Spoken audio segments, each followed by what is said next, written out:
What's up guys, welcome back. This is Anime Crossover. You'll be watching What If Naruto was a game developer in Marvel Part 4. Now, let's begin. Naruto enjoyed his time with the X-Men, yet he was aware of the responsibilities awaiting him at home. He was pleasantly surprised to find that he did not need to utilize any of his protective measures. I experienced a fortunate turn of events. Naruto hummed in the vehicle as he accelerated. If Naruto relied solely on his typical driving abilities, he may not have the confidence to exceed 160 miles per hour, 257 kilometers per hour. However, with the expertise of Dominic Toretto, Naruto reached speeds surpassing 250 miles per hour, 402 kilometers per hour without much concern. He felt an urge to discuss family, but he quickly dismissed it, considering it to be trivial nonsense. With B having memorized the route back to the cave, Naruto confidently followed the path marked on the GPS, accelerating without any significant worry. "Do you believe you have identified a mutant, Jean?" Professor Xavier inquired with a look of astonishment. Jean felt a slight sense of discomfort in responding. "I have some reservations regarding that. He did not exhibit any significant power, and the only aspect that raised my suspicion was that, unlike others whose thoughts I occasionally perceive, Naruto did not reveal any thoughts at all." Xavier was further astonished by this, as he was aware of the extent of Jean's telepathic abilities. "While this suggests that he possesses telepathic abilities, I believe it is prudent to refrain from making any hasty conclusions. This weekend, we are organizing a barbecue to acknowledge everyone's contributions in defending Hypixel, particularly in light of his Ender Dragon cloak." The professor made a suggestion with a smile. Upon receiving this information, each individual exhibited a distinct response. Jean considered it a compelling proposition and was intrigued by Naruto's abilities. Kitty was pleased as she discovered Naruto to be quite entertaining. Kurt and Scott were enthusiastic as they considered the opportunity to take Naruto's car for a ride. Anna, conversely, exhibited a degree of shyness, yet she was eager at the prospect. Understood. To the surprise of all, Anna was the individual who responded affirmatively, stating that she would extend an invitation to Naruto for the barbecue. Upon realizing her actions, she bowed her head in embarrassment while the others chuckled. Naruto returned home promptly. As B was not an ordinary vehicle, Naruto also procured various items for B's enjoyment. "Hello B, how do you find your room?" Naruto inquired while observing the vacant area adjacent to his residence. B, having transformed back into his robotic form, expressed enthusiasm as he observed Naruto. Naruto had to acknowledge that B's appearance became significantly more intimidating after he acquired the GTR parts. Although B retained his usual appearance, reminiscent of the moments he transformed into a beetle in the films he watched, he appeared youthful. However, in his GTR form, his robotic mode adopted a more assertive demeanor, characterized by sharper lines and a more intimidating presence. However, B's behavior significantly altered the perception of Naruto. B resembled a curious puppy, gazing around with wide, bright eyes. While in the human world, B utilized the internet to discover a wealth of intriguing information. As he stood in the parking lot, Naruto reveled in the festival. B dedicated his time to exploring the nuances of this world. On Cybertron, the concepts of home and bedroom were quite limited, so when B discovered the possibility of having these enjoyable elements, he became genuinely enthusiastic. "I have never had a room. What do you think about that, Naruto?" B inquired while surveying the surroundings. Naruto contemplated for a moment before posing his question. "Are you in need of a bed?" B responded without hesitation. "No, it is more comfortable to relax in car mode. How about we consider creating a game shed?" Naruto inquired while navigating the system store. "Could you please explain what a game shed is?" B inquired with a sense of confusion. Naruto chose not to respond this time and utilized 3 gaming points to construct a large shed, one that was tall enough for B to stand in without having to lower her head. Given that B measured 5.1 meters, 16.7 feet, Naruto was required to construct the shed with a height of 6 meters. Inside, Naruto purchased several items that he believed B would appreciate. He required just 5 gaming points to acquire an Xbox Series 10, a PlayStation 5, a Nintendo Switch, a PC gamer, and a 4K projector aimed at a sizable wall. Naruto could have purchased these items for just 2 GP. However, he opted to spend 3 GP on a custom controller designed to accommodate B's hand size, which is nearly 3 times larger than that of an average person, in addition to a mouse and keyboard set tailored to fit B's dimensions as well. In the room, Naruto purchased hexagonal LEDs and set them to yellow, enhancing the ambiance to resemble B more closely. With B's technology, Naruto recognized that he could manipulate video games or the computer without relying on a keyboard or controller. However, he understood that this might become monotonous for him, akin to using hack to play. Additionally, Naruto purchased a couch and a gas pump, which B remarked she found to have an interesting taste. A garage is available for B to utilize should he desire a more private area for rest. Certainly, B, you may activate the video games using your tech controller. I have installed a variety of enjoyable games on each device, and the computer also features a game I developed that you may find interesting. Naruto presented his explanation with a smile. B observed it with considerable surprise. It is not only the way Naruto conjures objects seemingly from thin air, but also the intriguing appearance of those creations. As B settled onto the exceptionally soft and sturdy sofa, a sense of excitement enveloped her. He had observed these items in various online videos and noted that individuals appeared to enjoy them greatly, which prompted his willingness to give them a try. "Thank you, Naruto. Let us engage in a collaborative activity," B stated while grasping the large controller and establishing a mental connection between the Nintendo Switch and the projector. Naruto planned to focus on Fortnite, but noticing B's enthusiasm for trying it out for the first time, he decided it would be meaningful to share in B's initial experience with human video games. Given the support B had provided by being his car, Naruto felt a sense of obligation to reciprocate. "Certainly, let's proceed." Naruto approached B and procured a chair that was appropriately sized, as B's couch was excessively large for him to ascend. Having grown up without many luxuries, Naruto, who previously owned only a few GPs, decided to invest in a high-quality massage chair now that he had the means to do so. During the configuration of the Switch, while setting up the profiles, B created a profile featuring the yellow icon and named it B. Meanwhile, Naruto opted for the red icon and chose the name Notch, as he preferred that nickname. B noticed Naruto's nickname and was taken aback, having encountered it previously. "Naruto, were you the creator of Minecraft?" Naruto acknowledged with a sense of certainty. "Certainly. Is Minecraft the game that you have installed on your computer?" B inquired with a hint of enthusiasm. "Yes." Naruto acknowledged with a nod as he observed B choose Mario Kart for their gaming session. B found it impressive that Naruto developed the game that has garnered significant attention online, and he was eager to test it in order to support his new friend. Observing B's enthusiasm for Mario Kart, Naruto recognized that B brought a great deal of enjoyment and felt pleased with his choice of companion. At first, he believed that B would arrive devoid of any moral considerations while he was shopping at the system. However, upon realizing the enjoyment derived from B's presence, Naruto felt pleased to have someone to converse with now. As the two enjoyed their time playing Mario Kart, Minecraft players were hosting an event that garnered significant global attention. The recent event has drawn an unprecedented number of viewers on Twitch, reminiscent of the Hypixel War event. Following extensive deliberation, the company's executives reached a consensus to direct the majority of their advertising resources towards Minecraft.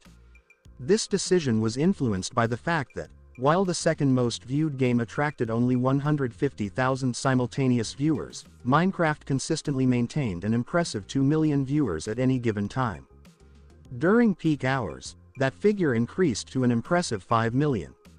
Among Minecraft streamers, Ned the King stood out as the most prominent, currently attracting 1.3 million viewers to his live stream. Many might assume that Ned the King was engaged in a championship, hosting a raffle for viewers, or perhaps conducting a livestream with a notable figure. However, what Ned was actually undertaking was a political campaign. Ned stood atop a makeshift stage crafted by players in the Skyblock lobby, surveying the thousands of players gathered below him on the livestream screen. Dear citizens of Hypixel Skyblock, as the mayoral elections draw near, I, Ned the King, want to reaffirm my commitment to transparency regarding my objectives. In contrast to other candidates who may offer lower fees for utilizing farm points, I do not plan to make such promises. Ned spoke with a solemn demeanor on stage, as his Ender Dragon cape billowed in the breeze. Upon hearing this, the players observing the speech were incensed, yet Ned persisted. It is understood that the fees for farm zone usage are currently low. If we were to reduce them even further, the government may struggle to cover expenses, which could lead to a slowdown in the spawning rate of items, ultimately diminishing benefits for everyone involved. I plan to allocate the fees more efficiently to enhance the spawn speed of resources in low-level zones, enabling newcomers to earn money more quickly. Additionally, I will utilize the increased income from these newcomers to elevate the rarity of ores in high-level zones. Ned expressed his idea with considerable pride. Upon hearing Ned's solution, the initially frustrated players were taken aback, but as they grasped the effectiveness of the proposal for everyone involved, they erupted into enthusiastic cheers. Resign, Mayor! Resign, Mayor! Resign, Mayor! Resign, Mayor! Although they shouted Ned Mayor, Ned perceived only King Ned. Competing with Ned were several former politicians from the real world, recognizing the potential for power and influence in this rapidly evolving game. However, while these individuals remained entrenched in outdated perspectives, Ned, with his deep understanding of Minecraft, knew precisely how to engage and satisfy the players. While politicians believed that pledging to reduce taxes would deceive players, Ned understood that only genuine advantages would earn players' support. Unlike in the actual world, where politicians have 4 years to produce things that voters enjoy, in Hypixel this period is just 14 days, which means that if the mayor isn't suitable, he'll be replaced in 2 weeks. So Ned devised a quick solution that would satisfy the players and secure his status as mayor. Fortunately, Ned's smile and the excitement of the crowd indicated that he was extremely likely to win. Following the speech, Ned approached his 2 companions, who were waiting to the side. One of his buddies was P. Parker, whom he treated as a brother in real life, and the other was Hulk, whom they met during the Hypixel conflict. Ned suggested they go fight a boss in the Skyblock's fighting zone because Hulk was becoming agitated out from standing here for so long. After befriending Hulk, Peter realized that the huge guy enjoyed fighting monsters and wrecking stuff, so he proposed that they go to Skyblock, where there were many fierce bosses. Hulk was uninterested until Peter explained in a simpler way that there were powerful creatures around, at which point Hulk became quite enthusiastic. Ned and Peter assisted Hulk in killing the Ender Dragon for the first time, allowing him to travel to the Skyblock, where he spent the majority of the day fighting. Hulk's mining and carpentry skills were limited because he just fought, so Peter and Ned had to help him get armor, but they noticed something peculiar over time. Despite still wearing level 20 armor, Hulk was fighting level 80 enemies. Hulk's damage seemed to rise as he screamed. But Ned and Peter were unconcerned. Given how simple the Hulk's intellect was, they saw Hulk as a child whom they felt obligated to care for like their younger brother. Ah! Hulk began roaring violently as he looked at the screen floating in front of him, then clicked no. Peter suspected what it was and inquired, "Was that boring man again?" Hulk, enraged, screamed, "Yes, Hulk hates Banner. Banner can't stop pissing off Hulk. Hulk hates Banner even more." After seeing Hulk's reaction, the crowd on Ned's live feed began to respond angrily as well. "This Banner is quite dull. Who could put up with someone constantly adding you? If someone finds Notch, we might recommend a way to block them." A good concept. A good concept. Peter and Ned exchanged brief glances before Peter sighed and opened his friends list. He didn't like doing that, but knowing how aggravating Banner was to Hulk, Peter decided to send him a message. Banner was irritated when he saw that the buddy request he sent to Hulk had been refused yet again. Initially, he was pleased because he felt like he was back to normal. He could go out and have fun with his coworkers, watch soccer and root for a team, and be angry because his team lost, all without worrying about Hulk wrecking everything. But after a few days, Banner sensed something was lacking from him. As much pleasure as it was to get back to normal, viewing the Hulk news in the Hypixel. Banner became lonely. Banner began to feel bad as he realized Hulk had a personality and even participated in Ned's livestreams with an immature and simple demeanor. Maybe Hulk was just a kid this whole time, Banner admitted guiltily. If Hulk was truly only a child, Banner began to reflect on how he had handled Hulk as if he were a disease, how the army was constantly attempting to kill him, and how everyone treated him as if he were a monster, despite the fact that Hulk was simply a child with poor control. His feelings. I guess I should try to meet Hulk in person. Banner considered trying to slay the Ender Dragon and locate Hulk in the skyblock. When he logged into Minecraft, he received a friend request. P. Parker. Naruto was unaware of Peter and Bruce's talk and did not care. After spending time with B and getting a decent night's sleep, Naruto returned to Fortnite development. If Naruto knew anything about Fortnite, it was that the game was capable of generating both love and hate from fans. This was mostly due to the construction mechanics used during battle. As much as this was the game's distinguishing feature, Naruto recognized that it was quite counterintuitive for rookie players to build instead of simply shooting as in typical games, and with time, players who did not adapt to the more sophisticated building mechanisms tended to frustrate rather than enjoy themselves. So Naruto decided to adopt a more complex approach to the game, drawing on ideas he learned from previous games. He would first do arena mode, which allowed players to build, and then no building mode, in which players could only shoot and ensure they had good aim. This was something Fortnite did in its previous world that caused many players to become irritated with the game's building mechanics. Naruto would also implement a ranked system similar to League of Legends, with rankings such as Iron, Bronze, Silver, Gold, Platinum, Diamond, Master, Grandmaster, and Challenger. This technique would cause gamers' brains to manufacture more dopamine as their ranks improved. Behind the ranked system, Naruto planned to create an MMR system in which players would earn points that would speed up their rankings and be paired with other players of similar skill levels. To set this level of gameplay in the person's MMR, Naruto had to spend 100,000 GP on AI-powered software. Too advanced not to frustrate players, Naruto decided to add bots to the game, just like in his previous world's Fortnite, but unlike in his previous world, where the bots were horrible, Naruto intended these bots to be slightly worse than the MMR of that round, so even the worst player in the game could have fun and feel good about killing someone while thinking it was someone else. Naruto was thoughtful, resting his hand on his chin. What attracted many players to the Hunger Games in Minecraft was the prizes. What can I give away in Fortnite? Naruto was brainstorming various ideas, but he needed something that was appropriate for the game. He understood he couldn't offer gamers weapons since that would be too hazardous. But after a while, Naruto came up with an idea. I know that this game will be very popular among the military. Probably the Challenger rank will only be mastered by elite soldiers, while the other players won't have a chance to get something good, so I can make 2 reward levels. Naruto seemed pleased as he began to code. First, he was creating a roll of bandages. These bandages, like in the game, could heal any wound the person wore, but each bandage only repaired the wound from one spot.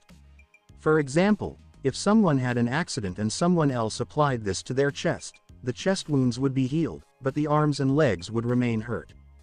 This prize was really useful for everyone, but it was quite easy, so Naruto decided to make it such that every player over ranked gold received a bandage like this as a reward at the end of the season. In addition to the bandage, Naruto created a commemorative cape representing the person's rank, which she could flaunt in the following season and, like in Minecraft, could be sold for $220 if someone wished to use it in the real world. As for the reward for ranked Challenger players, Naruto decided to create an enhanced version of the bandage, which was released much later that Naruto believed would be appropriate as a reward. It was a green spray can with a plus icon on the front that the player could use during the game to restore wounds on the body. One can was enough to recover 150% of the player's maximum health, but Naruto changed this to that in the real world. This was enough to speed up the target's recovery from wounds, even turning a dying person back into battle ready. Naruto realized he couldn't stop military members from playing Fortnite, so he created something that would be useful to them while also not being used as a weapon to murder. Naruto turned his focus from putting up the rewards to setting up the build mode, which included what goods could be acquired, cars, vehicle mechanics, and other key details. Fortunately, Naruto did not have to configure each skin separately, as the system could use his memories to create skins much faster, as most skins did not alter game mechanics. Only reactive skins needed to be carefully set by him, but Naruto didn't mind. In addition to the skins he intended to create, Naruto also included the most appealing aspect of the trailer, the Iron Man skin. Obviously, Naruto would not present this skin as a gift for people to redeem in the real world. Instead, he created the skin for an NPC that he configured to move about the map. Contrary to popular belief, Iron Man would not be a villain in the game, but rather a hero. That is, if someone killed another person, Iron Man would approach her and shoot them if he saw them. The NPC was not invincible, but defeating him would require a significant amount of work. If the players succeeded in destroying him, the armor would be demolished, revealing that it was empty and Tony was not wearing it. However, they could obtain the armor's boots, which allowed them to fly freely for 60 seconds. Tony will be furious that people will hunt him down just so they can fly like him. Naruto thought excitedly. He understood the boots couldn't fly on their own and that his plan had numerous logical errors, but he didn't care because it was only a game and the most important thing was to attract players. It's not like he's going to find me anytime soon, right? Naruto chuckled to himself. Even though system really sped up the game's development, Naruto would still need a few days to wrap up Fortnite. As he was enjoying dinner in B's room, Naruto noticed his phone lighting up with a message from Anna. "B, you can go ahead and play without me for a bit. I just need to respond to some messages." Naruto gave a friendly wave to B, who was lounging on the couch. One hand gripped a video game controller, while the other was busy with a gas hose that he seemed to find quite delicious. "Sure thing," B replied without stressing too much. After Naruto finished his dinner, they made it a habit to play together every day, and it really helped strengthen their friendship. Naruto would definitely call B his best friend, and B would say the same about Naruto. Even though they had only known each other for a few days, they found a lot of common interests that really brought them together. "Naruto, do you have some time tomorrow?" Anna just sent a message. Naruto thought for a moment and replied, "Yeah, why?" He knew Fortnite was almost ready, but he figured he should take a break before the game launched since he'd be super busy once it dropped. "We're firing up the grill tomorrow. Want to join us for a barbecue?" Anna asked, a bit nervously. She mentioned she'd invite Naruto to the mansion when the professor asked a few days back, but then she got a bit embarrassed about sending him a message, which ended up delaying her text quite a bit. With the barbecue happening the next day, she thought it was important to send it in today, or she might miss her chance. "Sure, just send me the location and I'll head over." "What time are we thinking?" Naruto asked with curiosity. "Feel free to swing by around 11 a.m. if you want to bring some swimwear, we've got a pool here." Anna got back to me right after she sent the location. "Awesome. I'm thinking I might skip the pool and just soak up some sun instead." Hee. Naruto turned down the pool because he realized Anna wouldn't be able to join in because of her mutation. At the festival, he felt really at ease with her and he knew it would be a lie to say he wasn't into this girl. After coming back from the festival, he was so inspired that he decided to focus on his occlumency. He came up with this idea while considering how to handle her, knowing that her ability relied on touch to invade someone's mind and take away some of their memories and powers. But this invasion was so intense that it completely broke down the person's mental defenses, leading their brain to instantly trigger a coma as a way to protect and heal itself. He thought that if he got really good at occlumency, he could protect himself from it, which might mean he could get closer to her. He got his hands on occlumency at Snape's level, which is pretty impressive. But given how strong her ability was, he decided to take that knowledge and boost his mental defenses even more. Anna felt a wave of happiness when she noticed that Naruto wasn't planning to jump into the pool. This meant they could hang out together a bit longer. "I'm not really up for the pool either, so I can hang out with you in the sun," she replied with excitement, but then felt a bit embarrassed, wondering if she had maybe shown too much happiness. Does he think I'm flirting with him? She was feeling a bit anxious. Great, so, we can be together. Naruto's response was really positive, and it definitely helped ease Anna's heart a bit. What should I wear? She thought to herself while glancing at her wardrobe.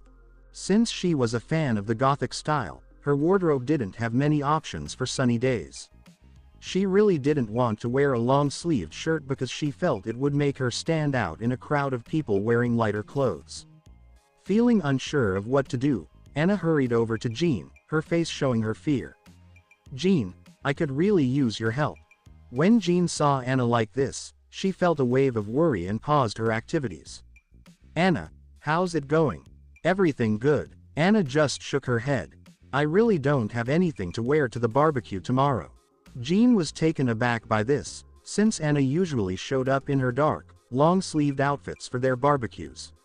What's got you feeling worried about that? Could it be because of Naruto? Jean was feeling really excited. Anna felt a bit shy and just nodded. She realized she couldn't really hide it, especially since it was Jean, who occasionally picked up on what others were thinking. Noticing Anna's shyness, Jean couldn't help but smile widely as she headed over to her wardrobe. Check out my clothes. You might find something you like. Jean mentioned while she began sorting through clothes that would be perfect for the occasion. Anna approached Jean because they shared similar body proportions. Even though Kitty was super helpful, Anna realized that Kitty's breasts were way smaller than hers. If she tried on one of Kitty's outfits, she probably wouldn't even be able to breathe.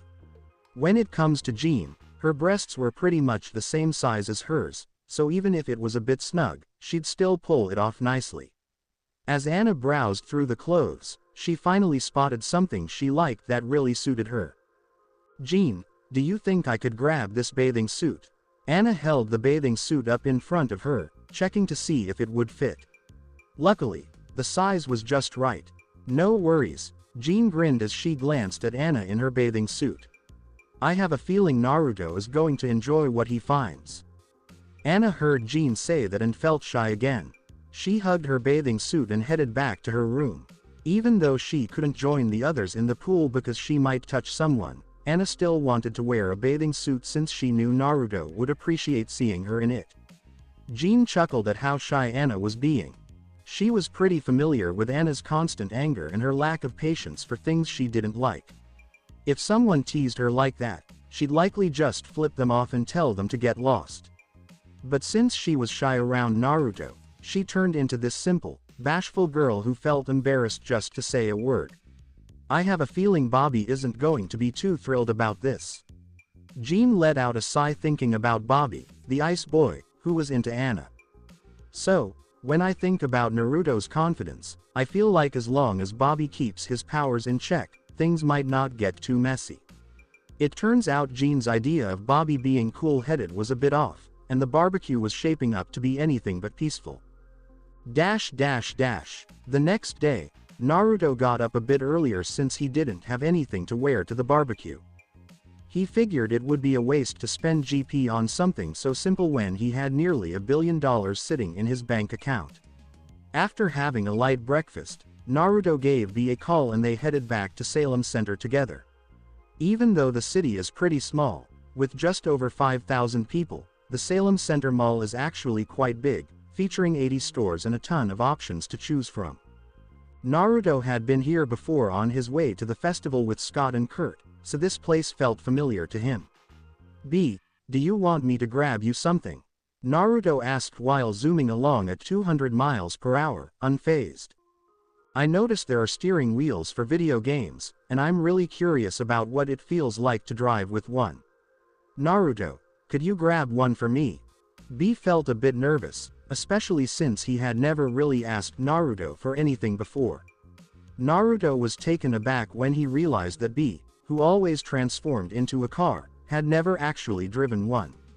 So, Naruto figured that GameStop's racing wheels might be a bit too small for B. He started to think about creating a racing game down the line that B could really have fun with. I feel like their steering wheel size might be a bit small for you. What do you think about me creating a racing game down the line? That way, You'd get a sense of something more real. Naruto shared his idea. B took a moment to think before responding with enthusiasm. Sure thing. I've always wanted to get behind the wheel. Do you think you could add planes in there too? I've always thought it was pretty cool how the Decepticons can turn into airships, while we're stuck transforming into cars. Naruto gave a smile and a nod. Alright. I can grab cars, planes, boats, military vehicles, whatever sounds fun to you. But what do you want me to pick up today? B pondered a bit longer and spoke up, a little shyly.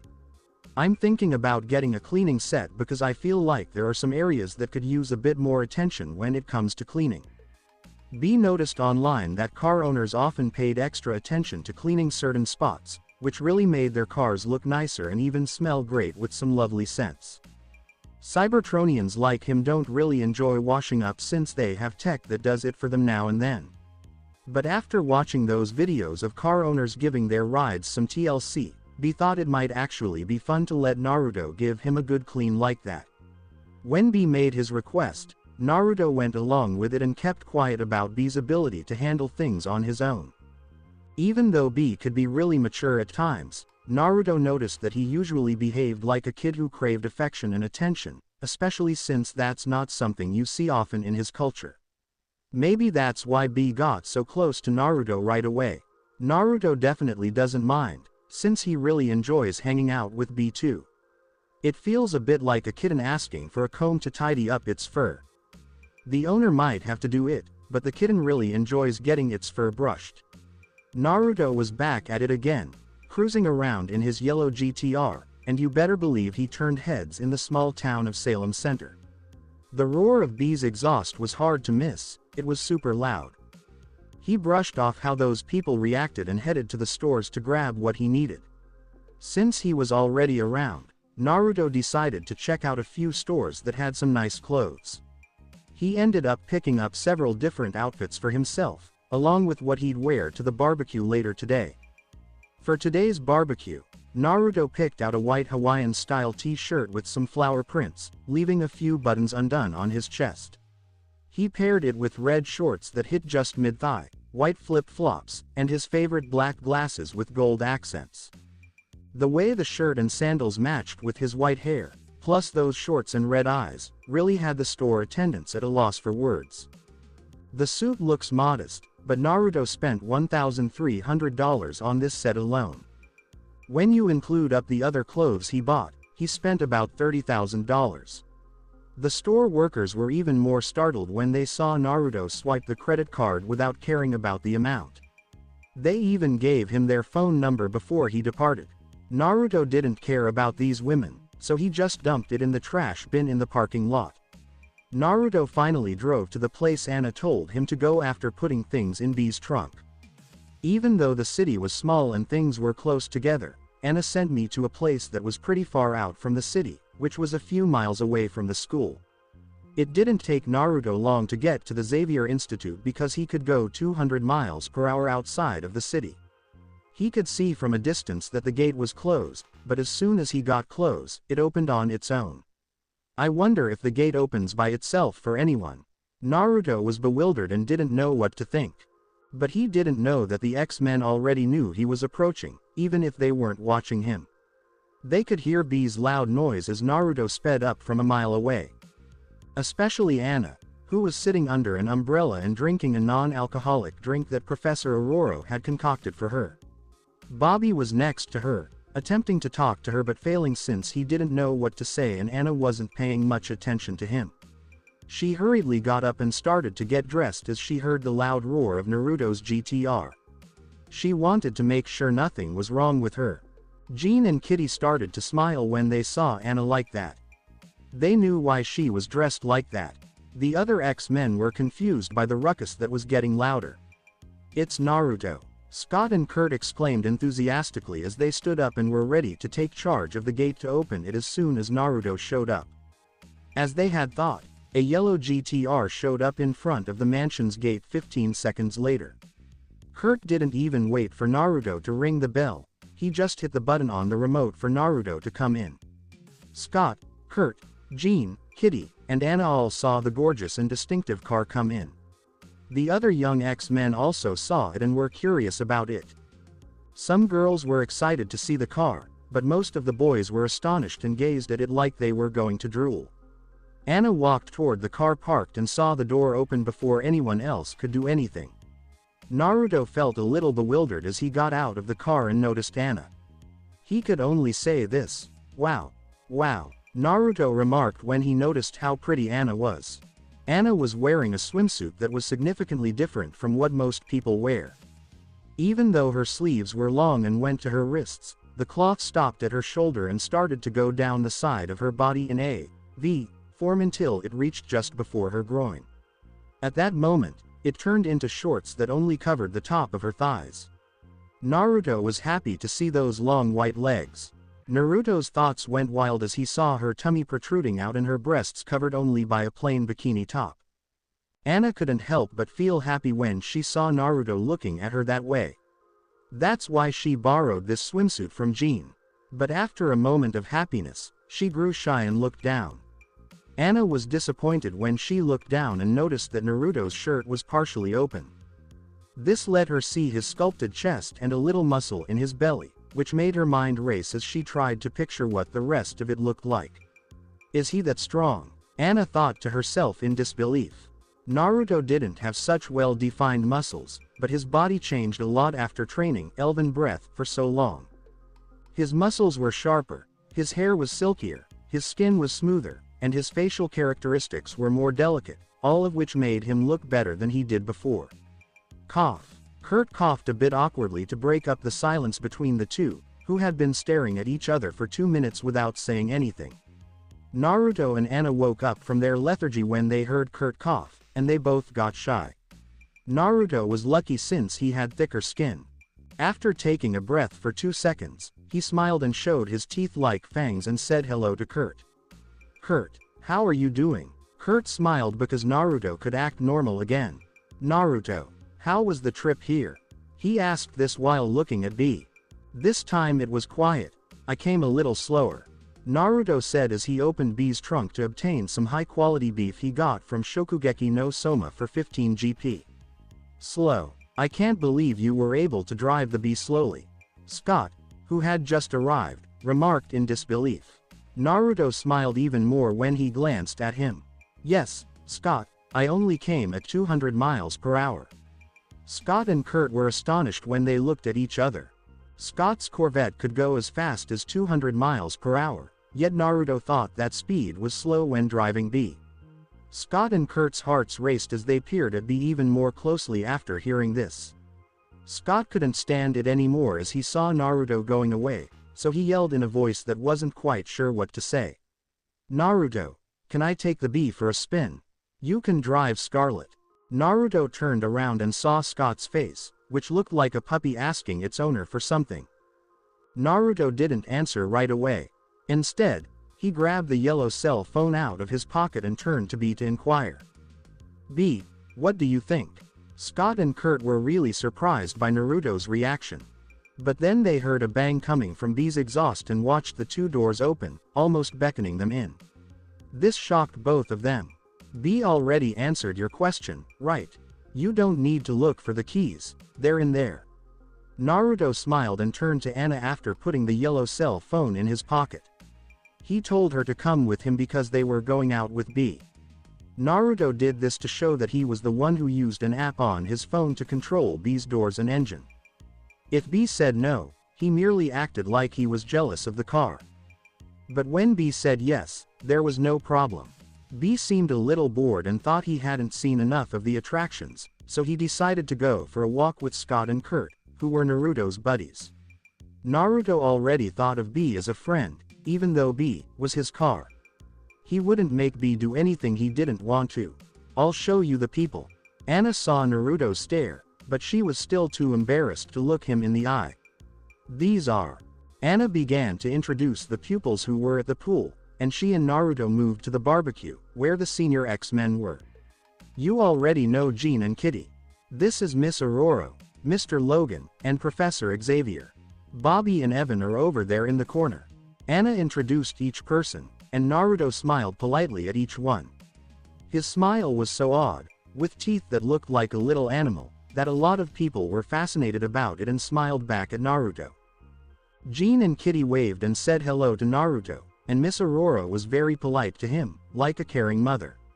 Logan just grunted and went back to getting the barbecue ready. Professor Xavier smiled at Naruto, just like Aurora did. Bobby looked at Naruto with an ugly face, and Evan smiled and waved at Naruto, which made Bobby even angrier. Naruto smiled at Bobby, but when he saw Bobby's reaction, he decided to ignore him and go to Logan to give him the steak he had brought. "Mr. Logan, I bought this meat from a special place that a cooking friend told me about." Naruto gave Logan the meat, and Logan raised an eyebrow when he saw the box Naruto gave him.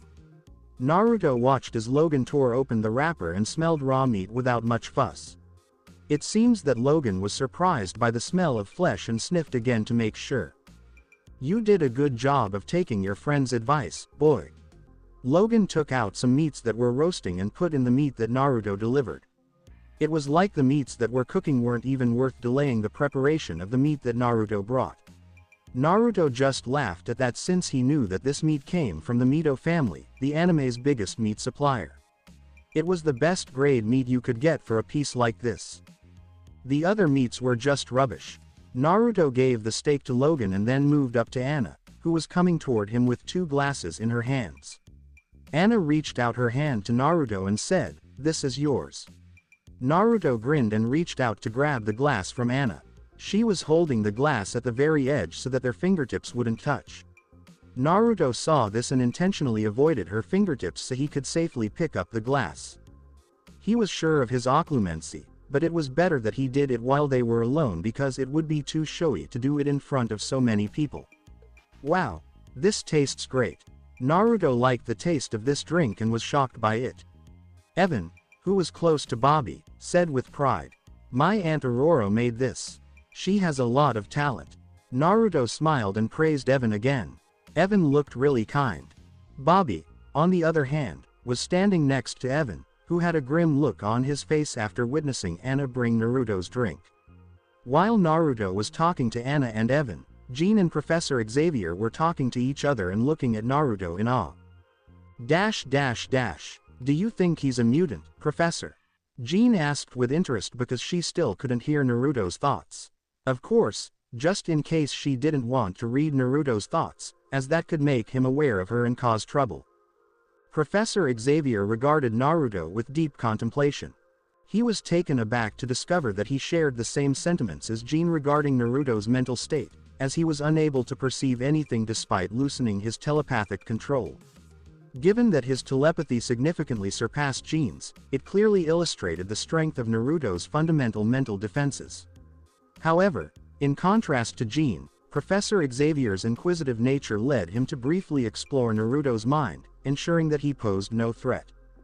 Through the application of his mental abilities, Professor Xavier noted with intrigue that accessing Naruto's mind proved to be less challenging than he had anticipated. However, contrary to his expectations, he remained unable to perceive Naruto's thoughts, finding himself in a dimly lit corridor. With unwavering confidence in his telepathic abilities, Professor Xavier proceeded down the corridor, contemplating the potential outcomes, when he suddenly sensed a large truck tire descending towards him. Upon surveying his surroundings, the professor noted that he was encircled by an array of truck tires. Without hesitation, he pivoted and attempted to escape to minimize the impact, yet a large tire struck the professor in the back. While he was floating, the tire caused him to descend to the ground, which was covered in pieces of wood with iron nails protruding upwards. This resulted in significant injuries to the professor as the rubber of the tire pinned him to the ground. Despite the discomfort, the professor summoned his mental strength to push the tire that had trapped him and retraced his steps back into Naruto's mind. The professor was assured that his abilities would allow him to navigate the tunnel swiftly enough to avoid the tires. However, he recognized that exerting too much mental energy would increase the likelihood of Naruto sensing his presence within his mind.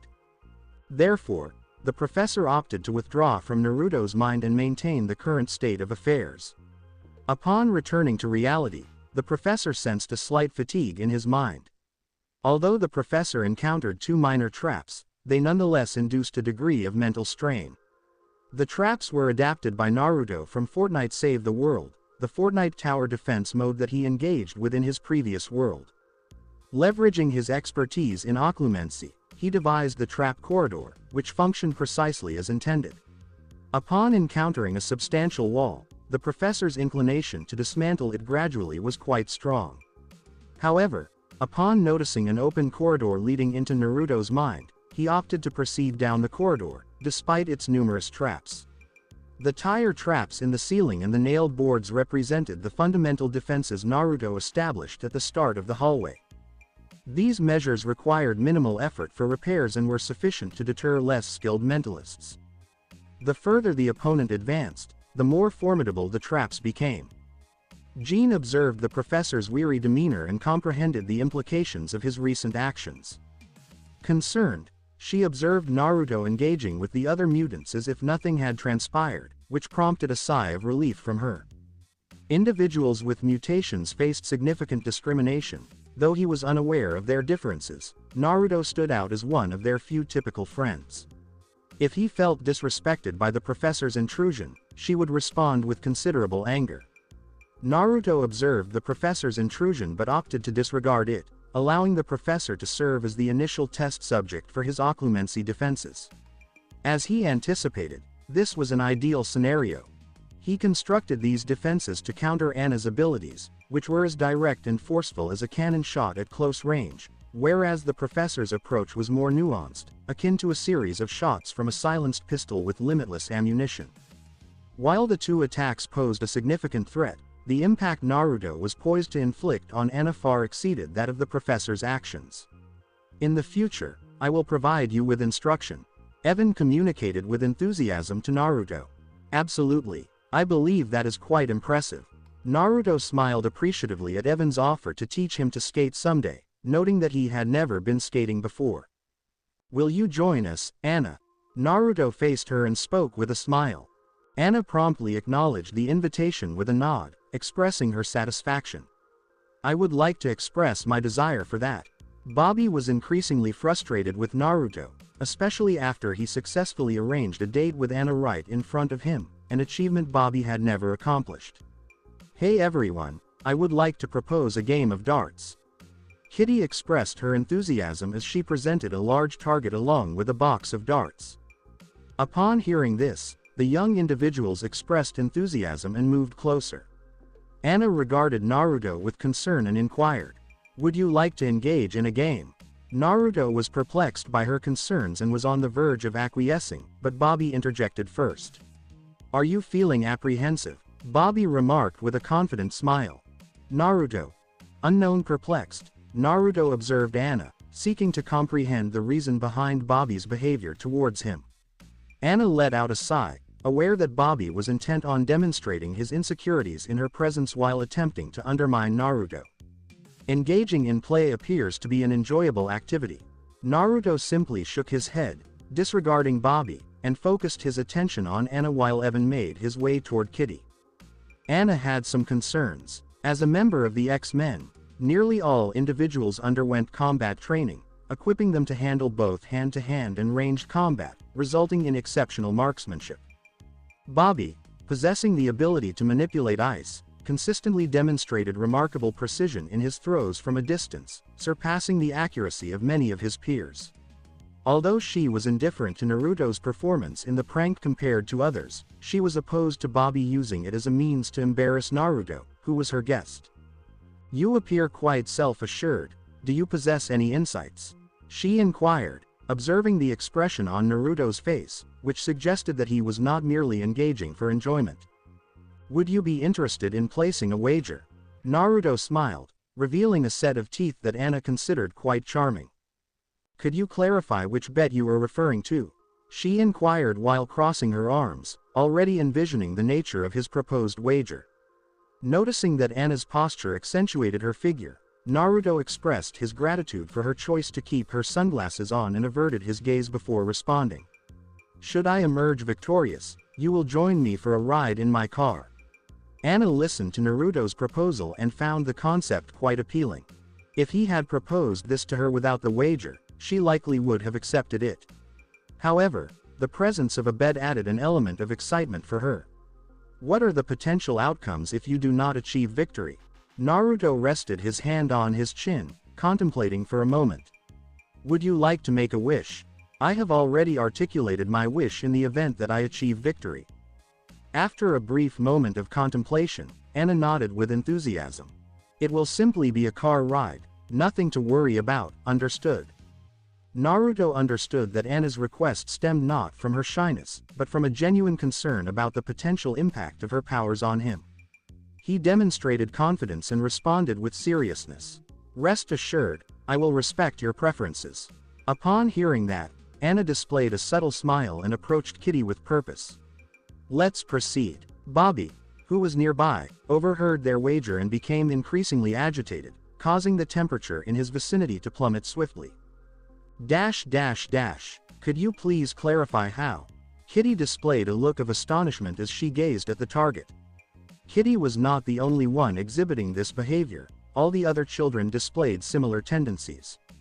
To enhance the experience, they decided to implement a championship format for the game, where elimination would result in the loss of the opportunity to continue competing, allowing only the winners from previous rounds to advance. The matches were determined randomly, ensuring a fair outcome.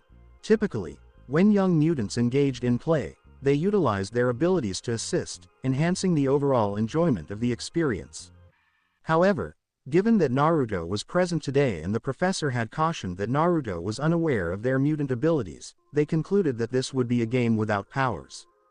It would be theoretically unjust to compete against Naruto, who was merely an ordinary human, while they utilized their abilities. However, they did not foresee that Naruto possessed Deadshot weapon mastery, indicating that as long as he utilized an object capable of being a projectile and remained within his effective range, it would be nearly impossible for him to miss without external factors at play. As the younger participants faced challenges in hitting the bullseye, Naruto demonstrated a commendable performance, achieving a success rate of approximately 30%, with an additional 70% of his attempts landing in the vicinity of the target. Certainly, this was intentionally designed for Naruto, as it would be unjust for him to achieve a perfect score consistently. Following his victories in 2 matches, Naruto faced off against Bobby. Bobby is performing exceptionally well as well. I have not observed him deliver such a powerful hit before. A young boy expressed his astonishment. I am not particularly surprised, given that he must consistently practice marksmanship. A young woman remarked, reflecting on Bobby's power training. However, his condition has significantly improved today. Bobby acknowledged the compliments and regarded Naruto with a playful expression. Did Naruto truly fail to comprehend why Bobby had to behave in such an unpleasant manner? He easily recognized that Bobby's hostility stemmed from Anna, as he observed her reaction throughout. However, did he genuinely believe that displaying such an attitude would enhance his appeal to Anna? Anna observed Naruto with concern, apprehensive that Bobby might intend to take action against him. However, Naruto simply shook his head and accessed the system screen, visible only to him, proceeding with a purchase discreetly. Naruto experienced a transformation within his body as a new energy coursed through his veins. This sensation soon faded, leaving him with a sense of normalcy, accompanied by an influx of newfound knowledge. Fortunately, occlumency proved to be quite beneficial in this, facilitating the process of isolating and organizing that memory, thereby preventing it from overwhelming his mind. Bobby, please proceed, Kitty remarked as she observed the outcome of the coin she had flipped. Bobby acknowledged with a nod and offered Kitty a confident smile. Under typical circumstances, Kitty might have felt pleased by Bobby's smile, as she found him attractive. However, she disapproved of his behavior today, leading her to disregard it entirely. Bobby grasped the javelin firmly and executed a precise throw, successfully striking the bullseye for a total of 50 points. With assurance, he gazed at Naruto, who remained unresponsive. As Naruto donned sunglasses to shield himself from the sun, Bobby found himself uncertain whether Naruto was directing his gaze towards him, which further intensified the chill in the atmosphere surrounding him. Bobby snorted and threw the next 2 darts, hitting bullseye in the center ring. He got 125 points for this. Wow, Bobby is really playing well. The boys spoke something excitedly. Go Naruto, you can do it. Anna couldn't take it anymore and said something nice to Naruto. Naruto grinned as he heard this and looked at her. Bobby was even angrier when he saw this. He liked being commended by others, but he wanted to hear it from Anna, which made the temperature drop even more. Naruto didn't think too much about it and threw the 3 darts. They hit the inner red area of the 20-point zone, which meant that the 20 points were tripled to 60 points. Wow, people were excited. Wow, how lucky. He was able to hit the most valuable spot. A girl said with excitement. Kitty was astonished when she saw this since she realized that Naruto had always been after Bullseye. Did he get mad at Bobby and lose it? She thought, perplexed. But to everyone's surprise, Naruto not only struck that area once, but all 3 darts hit the same spot, giving him 180 points. Damn it, how did he do that? Evan said something that stunned him. At first, I thought it was luck, but hitting the same spot 3 times shows that he did it on purpose. One girl was very surprised. Bobby was quite angry to find out that he would probably lose in the following round and would merely play to make fun of himself. The rules said that whoever scored 301 points first would win. It got colder again, but this time Bobby was so angry at Naruto that he ran at him intending to hit him. Naruto was astonished that Bobby got angry, but he thought quickly and jumped back to avoid Bobby's punch. Bobby recognized that he had missed the punch and stopped trying to hit him. A lot of ice started to pour out of his hand and head toward Naruto as he pointed his hand forward. The mutants were astonished when they saw this. The teachers were even startled by what Bobby was accomplishing. But they were too far away to do anything. Naruto. As she hurried near Bobby, Anna shouted in fear. She thought she could use her ability to knock Bobby out before Naruto got wounded, but she knew that Bobby's ice would get to Naruto before she did. But only Professor Xavier and Logan were astonished by how Naruto reacted. The professor was quite interested in how Naruto would react to this situation. He planned to use his power to knock Bobby out before Naruto got hurt, but when he saw that Naruto was absolutely calm, he was astonished. Logan, who had incredibly sharp instincts, didn't feel scared of Naruto, as if he had even expected it. Instead, he merely stayed by the barbecue, taking care of the meat that Naruto offered him. Naruto, who was already waiting for the ice, smiled a little when he saw it moving closer. He also reached out his hand, just like Bobby. Naruto saw a blue magic circle materialize in front of him in a split second after he put his left hand out. This circular looked like a big, sparkly, and pretty snowflake. Naruto used the magic circle to control the mana he had just gotten and make a big wall of ice appear between him and Bobby to defend him from the attack. Naruto didn't want to just stand there and take the hit, so he built a little pillar under his feet and climbed it up to the wall's height. This gave Bobby a view of the ice wall, which he was still baffled about where it originated from. As Naruto pointed at Bobby, another blue magic circle emerged on his right palm. A huge dragon came out of this magic circle and flew toward Bobby, roaring loudly as it did. This made the temperature drop even more, and the water started to freeze since it was so close. Some students who were closer to the dragon felt shivers. Bobby froze when he saw the giant ice dragon soaring toward him. His mind went blank because he didn't know where the dragon came from or what to do about it. His powers were still moving toward the wall that Naruto constructed. Bobby thought he was the only one who could control ice, but he couldn't control this ice dragon. Bobby was desperate and looked around. He spotted a human, Naruto, behind the dragon who was almost covered in a brilliant blue circle that seemed to be directing the monster. Naruto only wanted the dragon to hurt Bobby a little bit before he cancelled, but as he looked to Bobby's side, he noticed Anna with a shocked look on her face. This made his heart stop for a second before he raised his palm and told the dragon to fly to the sky. He learned that dragon spell a few minutes earlier when he acquired Grey Fullbuster Ice Magic. The gift also came with Grey's understanding of ice magic, and it didn't have the bad side of the boy's tendency of taking off his clothes. Grey was very near to being an S-class mage in Fairy Tail, but he wasn't mature enough to be one, so he had to be happy as a regular mage. But Naruto made that magic bloom in a beautiful way. Since Bobby wasn't attacking anymore, Naruto made the ice dragon land quietly next to them and cancelled the magic circle. This made the dragon stop moving and stand still like an ice statue, much like the wall of ice he made to protect himself from Bobby. Naruto utilized the magic circle to absorb the ice from the pillar and ice wall so that the other people wouldn't get chilly. To everyone's amazement, the magic circle also absorbed the ice that Bobby used to attack. From Naruto, everyone was startled because this was so strange. Even Professor Xavier and Logan, who were calmer, were astonished when they saw Naruto. Anna was the first to react. She went to Naruto to see whether he was harmed. "Is everything okay, Naruto?"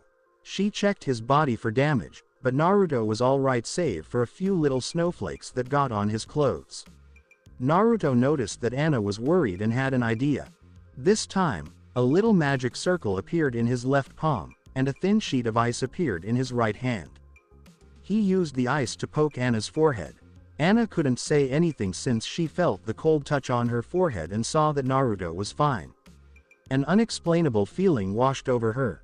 She saw that Naruto was careful not to touch her directly. This meant that Naruto already knew about her powers. But the fact that Naruto had liked her all along, even if he already knew about it, made Anna very pleased.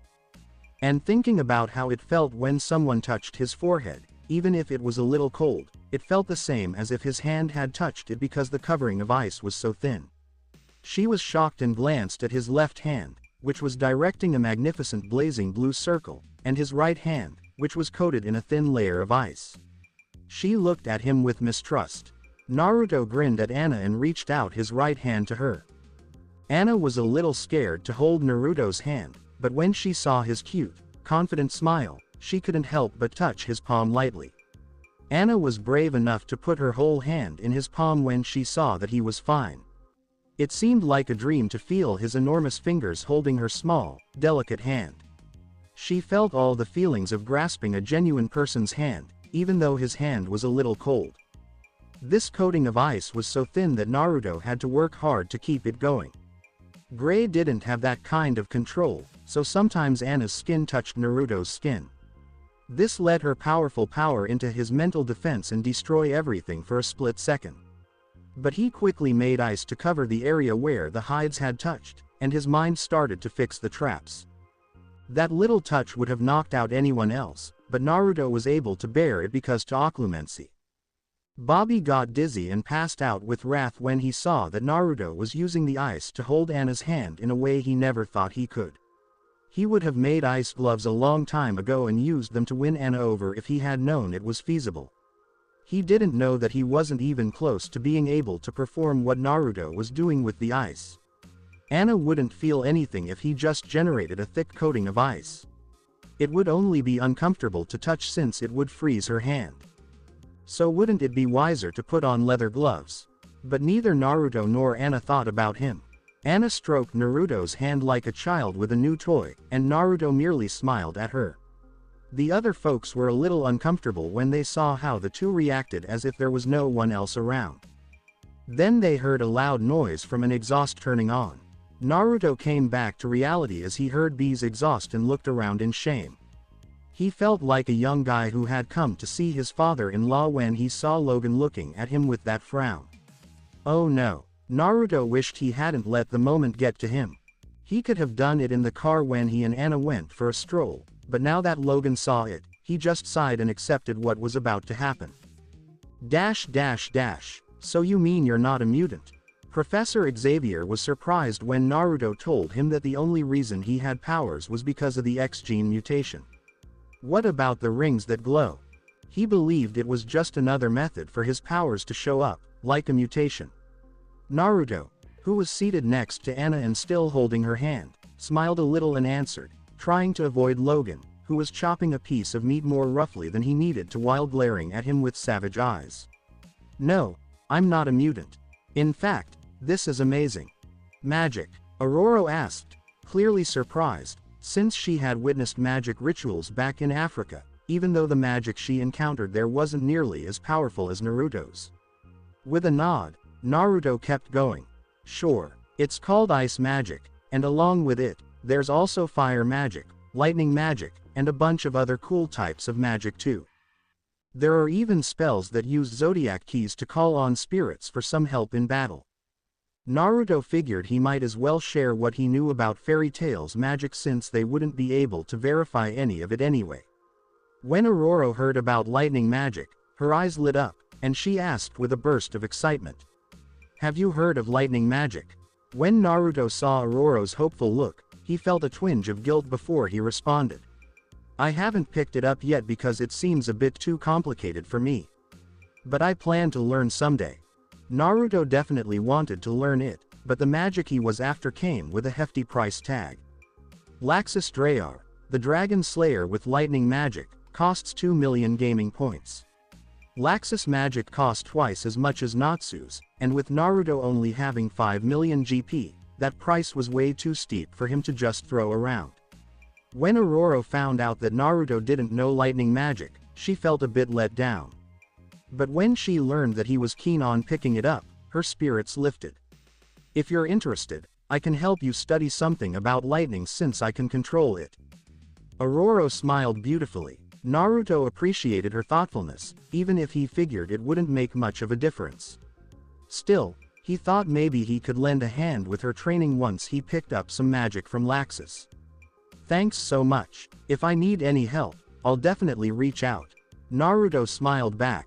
Noticing how they were interacting, the professor chimed in with a suggestion. "Naruto, if you're up for it, you should join us for some training sometime. All the guys here are mutants, and we train together to keep our abilities in check." Naruto just nodded and kept quiet. "How did you figure out I was a mutant and that you couldn't touch me?" Anna looked puzzled as she glanced back and forth between Naruto and their intertwined hands. Naruto had already come up with an excuse and replied casually. "I noticed you were keeping your distance from everyone, and it made me think you might have some cleanliness OCD going on. When Bobby was showing off his mutant powers, it reminded me of how you were acting, or the way Scott had his sunglasses on. Until the night, I figured that might be one of your skills." Anna heard this and felt a bit embarrassed that he thought she was overly obsessed with cleanliness. "So, you're not scared of me just because I'm a mutant?" Naruto noticed her worried expression and offered her a comforting smile while gently squeezing her hand. "Do you feel scared of me because I'm a wizard?" Anna shook her head quickly. "So, why should I be scared of what you can do? Isn't it pretty much the same as what I can do?" Naruto replied. When Anna heard this, her eyes sparkled with excitement, but then a thought crossed her mind that brought her down again. "But you can manage your magic, while I just can't seem to get a grip on my powers. I can control my magic now, but when I first learned it, it was pretty tough to manage. It took a lot of practice to get the hang of it. I think your abilities work in a similar fashion." Naruto squeezed her hand a little more, trying to make her feel better. When he saw Anna's expression brighten, he realized it had worked. "I agree with you, Naruto. I think that with the right training, anyone can achieve amazing things." The professor smiled, which boosted Anna's confidence. "All right, I'll let you chat. Catch you later, Naruto." The professor mentioned that before taking control of the chair, it should move away from Naruto and Anna. Naruto gave a friendly wave to the professor with the hand that was guiding the magic circle and replied, "Catch you later." As soon as Anna spotted the magic circle in Naruto's hand, she had a sudden realization and quickly pulled her hand away. "Are you feeling tired? I've really been missing the simple joy of holding someone's hand without needing to wear a glove." Naruto had to admit, it was pretty exhausting to maintain that thin layer of ice in his hand while trying to rebuild his occlumency defenses. But you know what? He was making really quick progress in both ice magic and occlumency. With some practice, Naruto thought he could use ice magic to cover her hand smoothly, or if he had a bit more time, he could just hold her hand without the ice and let occlumency handle her powers safely. Sure, it would take some time since he had a lot of training ahead of him, but just the thought of doing it while holding her hand really pumped Naruto up to get started. "I'm feeling a bit worn out. But if it means holding your hand, then it's worth it." Naruto grinned as he gazed at her. Anna caught sight of Naruto's smile and quickly turned her gaze, feeling her cheeks heat up even more. How can he make me feel so embarrassed? That's not me at all. Anna had some complaints swirling around in her head, but the happiness bubbling up in her chest made it hard to ignore the truth of how she really felt. So, I'll let you take the lead on the training. Anna spoke in a really soft voice. Since Naruto had been practicing elven breath for a while, he caught what she said and quickly formed the magic circle in his left hand, taking her hand once more. Alright, I'll put in the effort and train hard. He leaned in close and spoke softly into her ear. Anna could feel Naruto's warm breath tickling her ear, sending goosebumps creeping up her body. Naruto spotted those gorgeous white legs with the short ruffled hair and couldn't help but laugh, which made Anna playfully hit him and turn her head in feigned anger. Seeing her hand still holding onto his made Naruto smile even wider. He thought it was pretty fun to tease this girl. Man, it seriously felt like my heart was about to jump right out of my mouth. Kurt sat up, looking really scared. Scott sitting next to Kurt wasn't any better, since his hand holding the glass with a drink was shaking quite a bit too. Naruto glanced at this with a sense of grace and inquired, "What was the top speed?" Kurt simply shook his head. "I was too afraid to pay attention." Scott, the director of B, had a blank look on his face. "The fastest I went was 230 miles per hour, 360 kilometers per hour, but after that, I started to feel my arms getting weak, and I got a bit nervous about pushing it any further." Naruto nodded. If he didn't know that B was a transformer with way more advanced technology than the cars we have now and didn't have Toretto's driving skills, he wouldn't have the guts to go that fast either. At those speeds, even a tiny mistake can be deadly. "So, Naruto, what was your highest?" Anna, sitting next to Naruto and holding his hand, asked with curiosity. "I believe it was around 300 miles per hour, which is about 480 kilometers per hour. Naruto replied in a straightforward way, causing Kurt and Scott to freeze in their tracks. If they were that scared at 230 miles per hour, just imagine how they'd feel at 300 miles per hour, they'd probably faint. "That sounds like a blast." Anna made a comment. Naruto gave a wave. "It's super fun. Since our bet got cancelled because the game stopped after the fight, what do you think about calling it a win for both of us?" Anna considered it for a moment and then smiled and nodded. "I believe that's fair. Are we having an argument?" Kurt asked, looking a bit puzzled, while Scott frowned. After hearing Anna's explanation, Scott, the leader of the X-Men, felt pretty let down by Bobby's attitude. He used his powers on Naruto without realizing that Naruto had powers of his own too. "My bad," Scott said to Naruto, his expression serious. Noticing how serious and polite Scott was, Naruto just had to say something. "So, you and Jean really hit it off, huh? Really?" Scott asked with excitement, his voice rising and catching the attention of those nearby, which made him feel a bit embarrassed.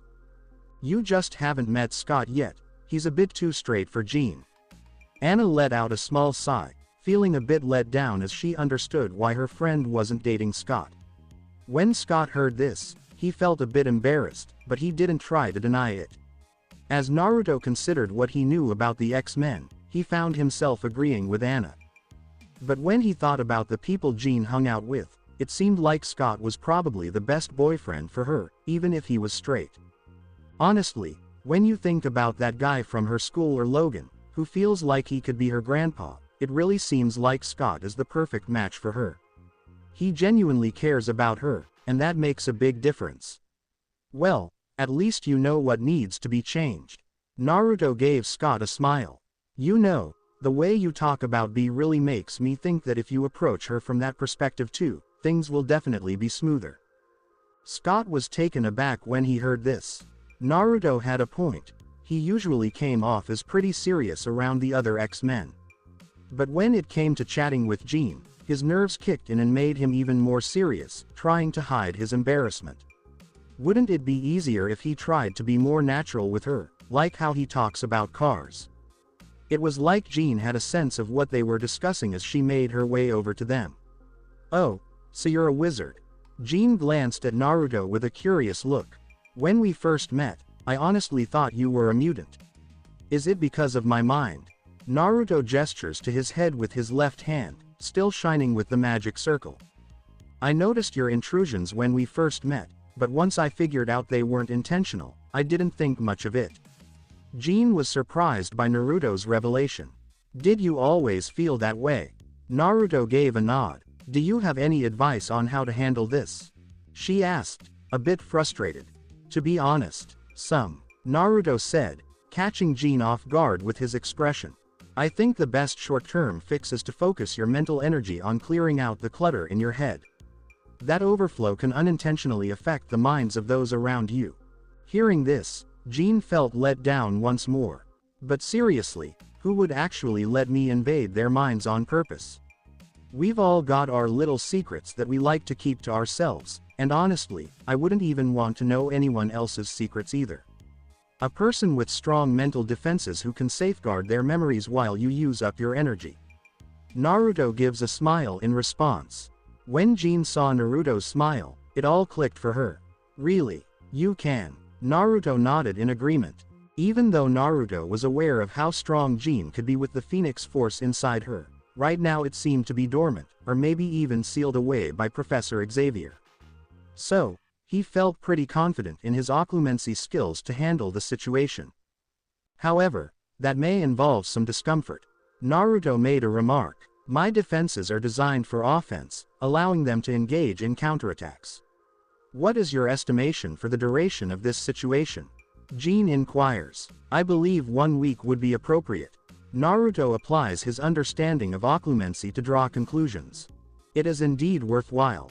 Jean contemplated with enthusiasm. She had grown weary of absorbing the opinions of others for an extended period, leading her to genuinely believe it was worthwhile. Nodding, Naruto released Anna's hand, much to her dismay, in order to regain some mana before Jean launched an attack, as a precaution. Upon discovering Jean's intentions, Professor Xavier decided to monitor her closely, recognizing the strength of Naruto's defenses and considering the potential benefits of the situation. After 5 minutes of concentration, Jean opened her eyes, displaying a hint of fatigue. Despite her efforts to delve into Naruto's mind, she found no thoughts to invade, which left her feeling a sense of tranquility. Thank you, Naruto. She expressed her gratitude in a somewhat subdued tone, to which Naruto simply nodded in acknowledgement. Her attack was quite effective. He would need to allocate some mana for occlumency to restore the traps that were activated or destroyed by her, but it was not overly taxing. If Professor Xavier were to engage, Naruto would face a prolonged challenge, given the significant disparity in their mental capabilities. The remainder of the afternoon unfolded in a tranquil manner. The quality of the meat brought by Naruto left everyone astonished, including Logan, who, despite his anger at Naruto for holding Anna's hand, couldn't help but acknowledge the exceptional flavor of the dish. In addition to B, Naruto and Anna were clasping hands. What are your thoughts on the barbecue? Anna inquired with anticipation. I thoroughly enjoyed the experience, and I found my new training method to be exceptionally effective. He gently lifted her hand, which was clasping his, eliciting a smile from Anna. Could you please let me know when you plan to settle your portion of the bet? She inquired while gazing at B with enthusiasm. I believe we can arrange something for this week. As I am not very familiar with the area, I would appreciate your guidance in selecting a pleasant location. He responded. Understood, I will consider a solution. She became enthusiastic, contemplating the possibilities of their shared activities. Unbeknownst to her, Naruto gently raised their intertwined hands and deftly tucked her hair behind her ear as he moved closer to her. As Anna gazed ahead, she was taken aback by the sight of Naruto making his way towards her. Suddenly, her heart began to race significantly, yet the anticipation intensified as she focused on his mouth. Noticing a delicate layer of ice forming on his lips, Anna took decisive action and moved closer, allowing their lips to connect. Despite the chill of Naruto's lips, Anna was acutely aware of the warmth of his skin, evoking the sensation of a kiss that had long been a source of deep emotional turmoil for her. Anna has only kissed her life, and in that moment, her powers are unleashed, resulting in the boy she kisses falling into a coma. Following that incident, Anna experienced significant emotional distress, resulting in a lasting reluctance to engage closely with individuals of the opposite sex, let alone entertain the idea of kissing someone. However, Naruto successfully penetrated her defenses against other suitors, and when she noticed that he was able to hold her hand, the formidable barriers she had constructed began to crumble. As Naruto kissed her, Anna felt a surge of emotion, yet she restrained herself to maintain the atmosphere. Despite the kiss being merely a peck, as any contact of their tongues would trigger her powers in Naruto, he nonetheless wrapped his hand around her waist, drawing her body closer while exercising caution to avoid any contact with her legs upon his skin. Anna's legs were striking, yet they posed a significant challenge to his current level of control in occlumency. With the buttons on his shirt securely fastened, he was assured that even if it made contact with his chest, the garment would provide adequate protection. Even a brief kiss, accompanied by Naruto's close embrace, caused Anna's legs to weaken and her heart to fill with warmth. The two remained in that embrace for several minutes, continuously exchanging kisses. Regrettably, Naruto had to bring it to a conclusion. "I believe it would be prudent to pause, as I may find it challenging to restrain myself from continuing to kiss." Anna offered a playful smile as she noticed a firm presence at his waist during their embrace following the kiss. This situation extended beyond just Naruto, as she recognized that if they persisted, she would be unable to withstand the intensity of her emotions and might react impulsively. Additionally, she was aware of a subtle shift in her waist, primarily feeling the firmness of him pressing against her. Fortunately, the bathing suit concealed any wet spots. Following Naruto's departure, Anna refrained from engaging with anyone and hurried to her room, aiming to conceal any signs of distress and to remove Jean's bathing suit before it became further soaked. Naruto's drive to create games intensified, particularly upon realizing that Voldemort's occlumency was priced at 1 million GP, a sum that could potentially allow him to enjoy extended interactions with Anna. It is likely that this would not suffice for them to engage in sexual activity, as he is uncertain whether that degree of occlumency would enable him to endure for more than a few minutes. However, for more passionate kisses and daring touches, it would be adequate, considering that he had no desire to proceed further. Contacting specific areas with a hand covered in ice, as the ice can be quite numbing, which may pose significant challenges. Inquisitive, Naruto observed his dashboard attentively. Minecraft 65 million games sold, totaling $1.3 billion. Average duration of gameplay, 6 hours. Available gaming points, 5 million. Considering the $1 billion generated from Minecraft sales, Naruto began to lose track of the increasing financial figures. However, the sight of 5 million GP sparked excitement in Naruto. It required significant self-control to refrain from expending 1 million GP on Voldemort's occlumency while engaging with Anna, yet he understood the importance of reserving such resources for potential future needs. During his meal, he and Anna engaged in numerous exchanges of messages. Naruto believed that following today's barbecue, their relationship had progressed significantly. Therefore, he planned to prepare a gift for their next meeting, as he intended to ask her to be his girlfriend. Utilizing the early hours to enhance Fortnite, Naruto observed that the game was nearly complete, prompting him to formulate a new idea. "I believe that distributing a limited number of beta keys could generate excitement for the game."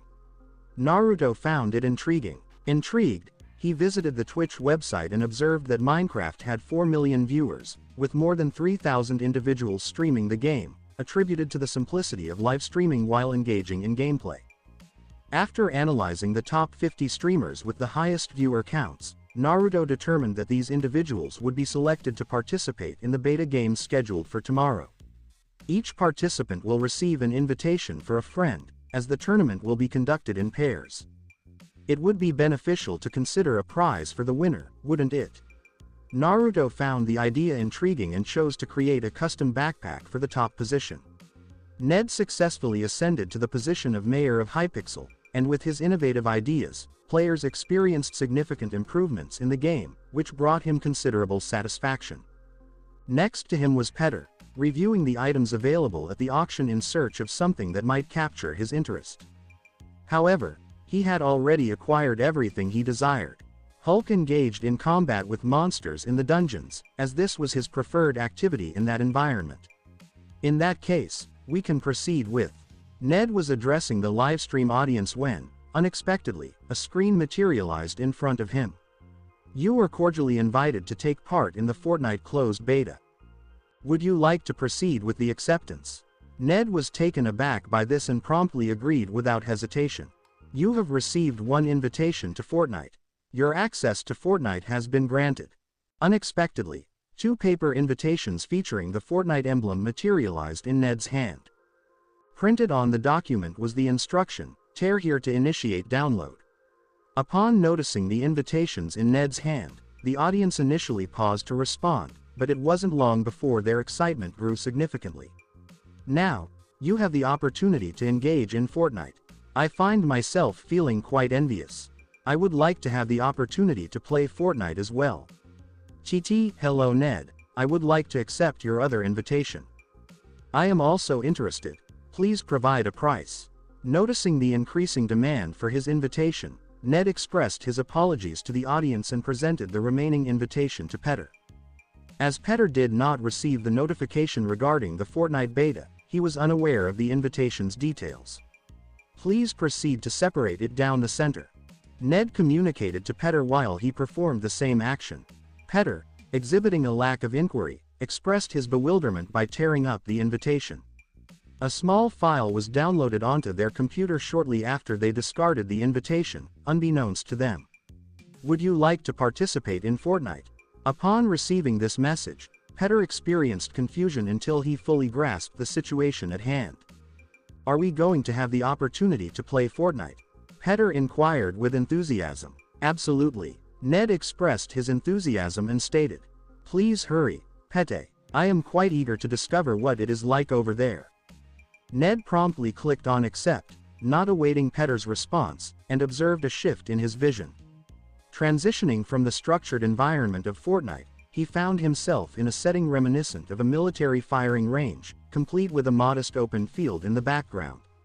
Ned observed a tall, blond man approaching him, displaying a perplexed expression as he attempted to comprehend the situation at hand. Greetings. The man spoke somewhat hesitantly while glancing at Ned, but to Ned's astonishment, the voice that emerged was unmistakably Petter's. Peter, Ned inquired, looking perplexed. Upon hearing Ned's voice, Petter's initial shyness dissipated, leaving him increasingly uneasy as he gazed at Ned in astonishment. Ned, what is the reason for your behavior? Petter inquired with astonishment. Is this what you had in mind? Could you provide some examples? Ned remained unaware of the situation until he glanced down. In contrast to Minecraft, Fortnite features a character design that is more realistic, with a body that deviates from the square shape. The issue arises from Ned's failure to anticipate that what he would discover upon looking down would be a female body. Down. In a spacious Malibu mansion, Tony Stark reclined in bed, embracing 2 models. Following a night filled with engaging activities, Tony was resting soundly when Jarvis activated an alarm, rousing both Tony and the 2 models. Jarvis, please halt. What is this? Tony inquired with a look of confusion. Jarvis responded in a mechanical tone. I wanted to inform you that I will keep you updated on any developments regarding Fortnite, sir. Recent reports indicate that 50 streamers were chosen to test the game and were provided with an Invite a Friend ticket. Among these 50 streamers, 3 opted to conduct online auctions to sell the tickets they received. What would you like to accomplish? Upon learning that the topic was Fortnite, Tony quickly found himself unable to sleep and decided to rise, much to the displeasure of the 2 models resting on his bed. Please arrange for a ticket, Jarvis. Tony placed his order as he made his way to the lab. He had sacrificed sleep, and now he planned to conduct research on Fortnite, focusing on the virtual reality technology and determining whether the company, Mojang, would be audacious enough to incorporate his armor into the game. What actions should we take in this situation? Petter inquired of Ned, displaying a sense of confusion as he surveyed his surroundings. Ned experienced a degree of confusion, as he was uncertain about the tasks that lay ahead of him.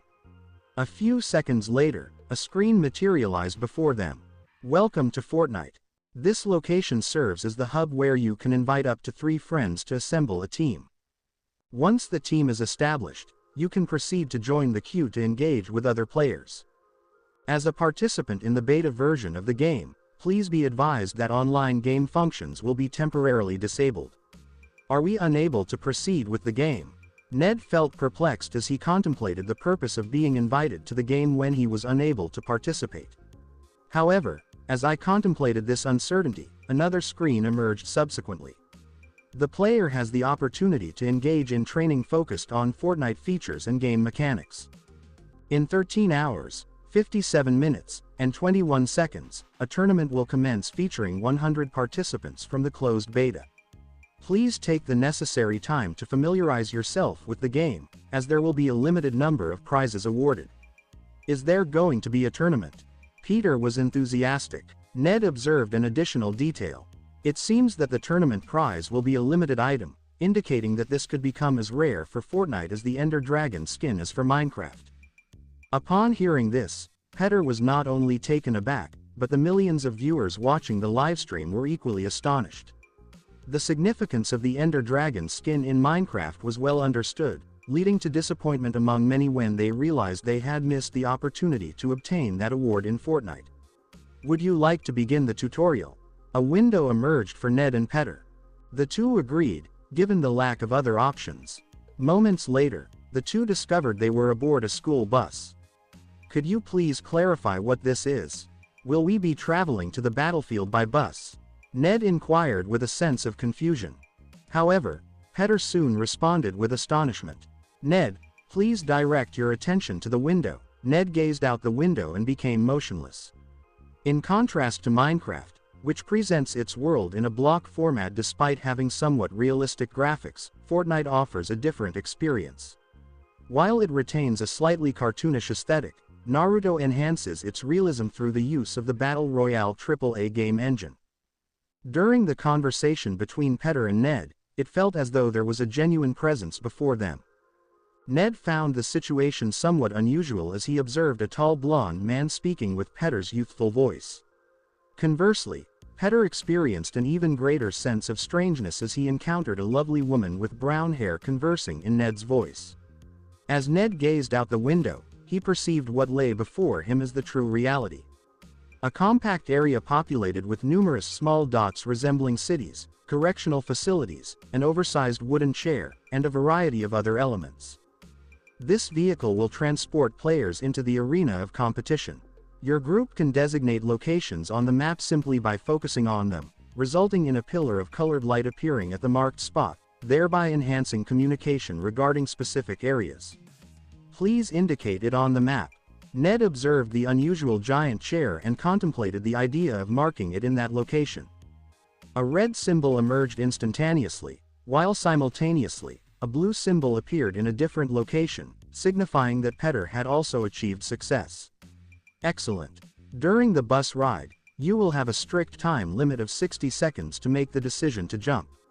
If the time elapses and you remain on the bus, all windows will simultaneously open, resulting in the ejection of all remaining players. You have 20 seconds to make your jump. You have 19 seconds to make your jump. Ned was taken aback as he observed the countdown, while Peter appeared more composed, displaying a lesser fear of heights. Let's go, Ned. It appears to be an enjoyable experience. Peter expressed his enthusiasm as he approached the front door of the bus, which displayed a light signaling that they could proceed to jump. Ned made an effort to steady himself as he approached the bus door with measured steps. Come on, Ned, there's no need to hesitate. Just take the leap. I would not consider jumping from that height, it appears far too realistic. I believe I can forego bungee jumping and instead enjoy this new game. Observing the spectators ridiculing him, Ned inhaled deeply and began sprinting towards the door, quickly catching Peter off guard, who promptly joined Ned and leapt without hesitation. Wow! Ned expressed his alarm as he experienced the rush of wind against his face and the increasing force of gravity drawing him downward. I find that quite amusing. Ned perceived Peter's laughter resonating in his ear, reminiscent of the experience of using AirPods. Please refrain from laughing, Peter. Ned expressed his frustration vocally. During free fall, You can maneuver your body to direct your path by leaning to one side, reducing your descent by maintaining a horizontal position, or increasing your speed by adopting a vertical stance. On your left waist is a glider that will expand when the button is pressed. This feature will reduce your fall speed, enabling you to travel further while in the air. Upon reaching 100 meters above ground, the glider will automatically deploy and secure itself to your body. It will remain open until you make contact with the ground.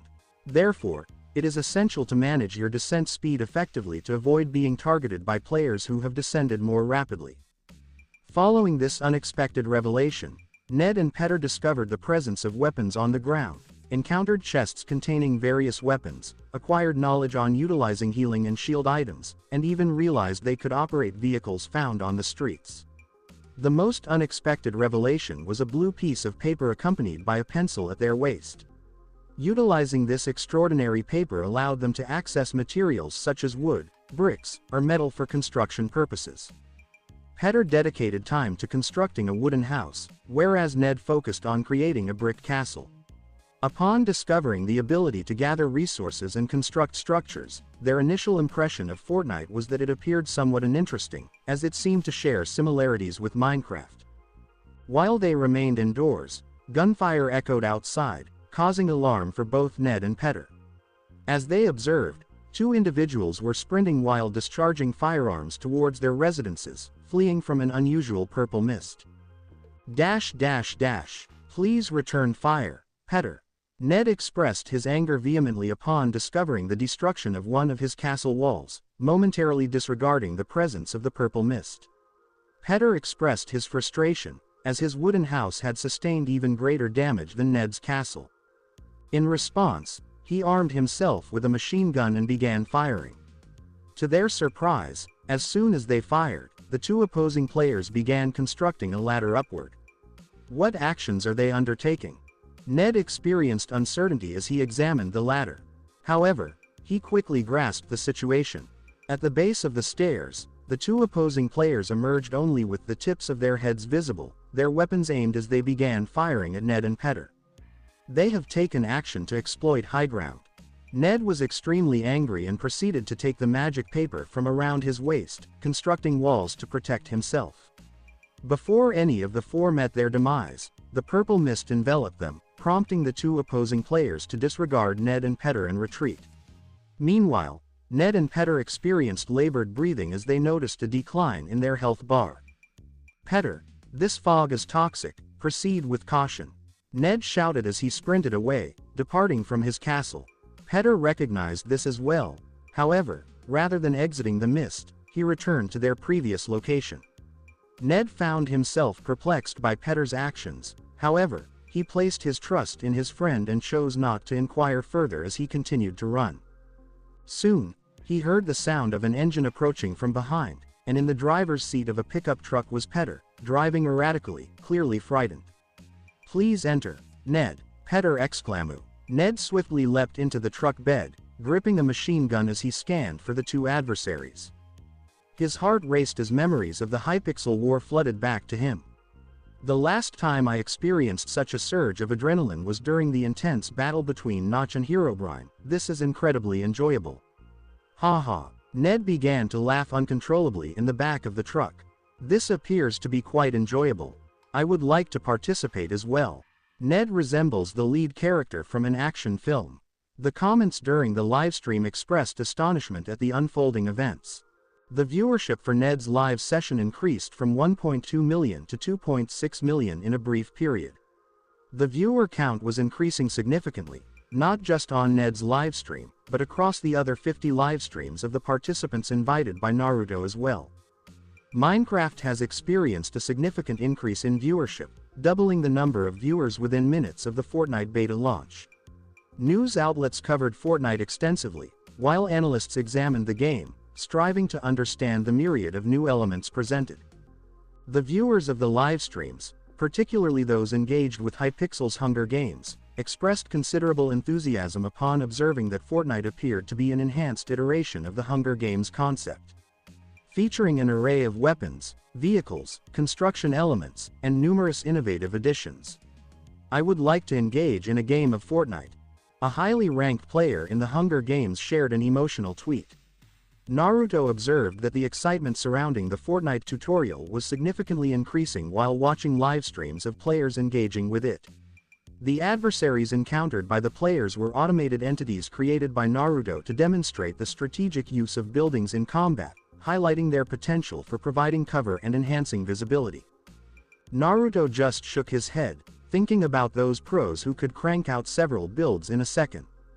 Luckily, most of the players were enjoying themselves while trying out Fortnite.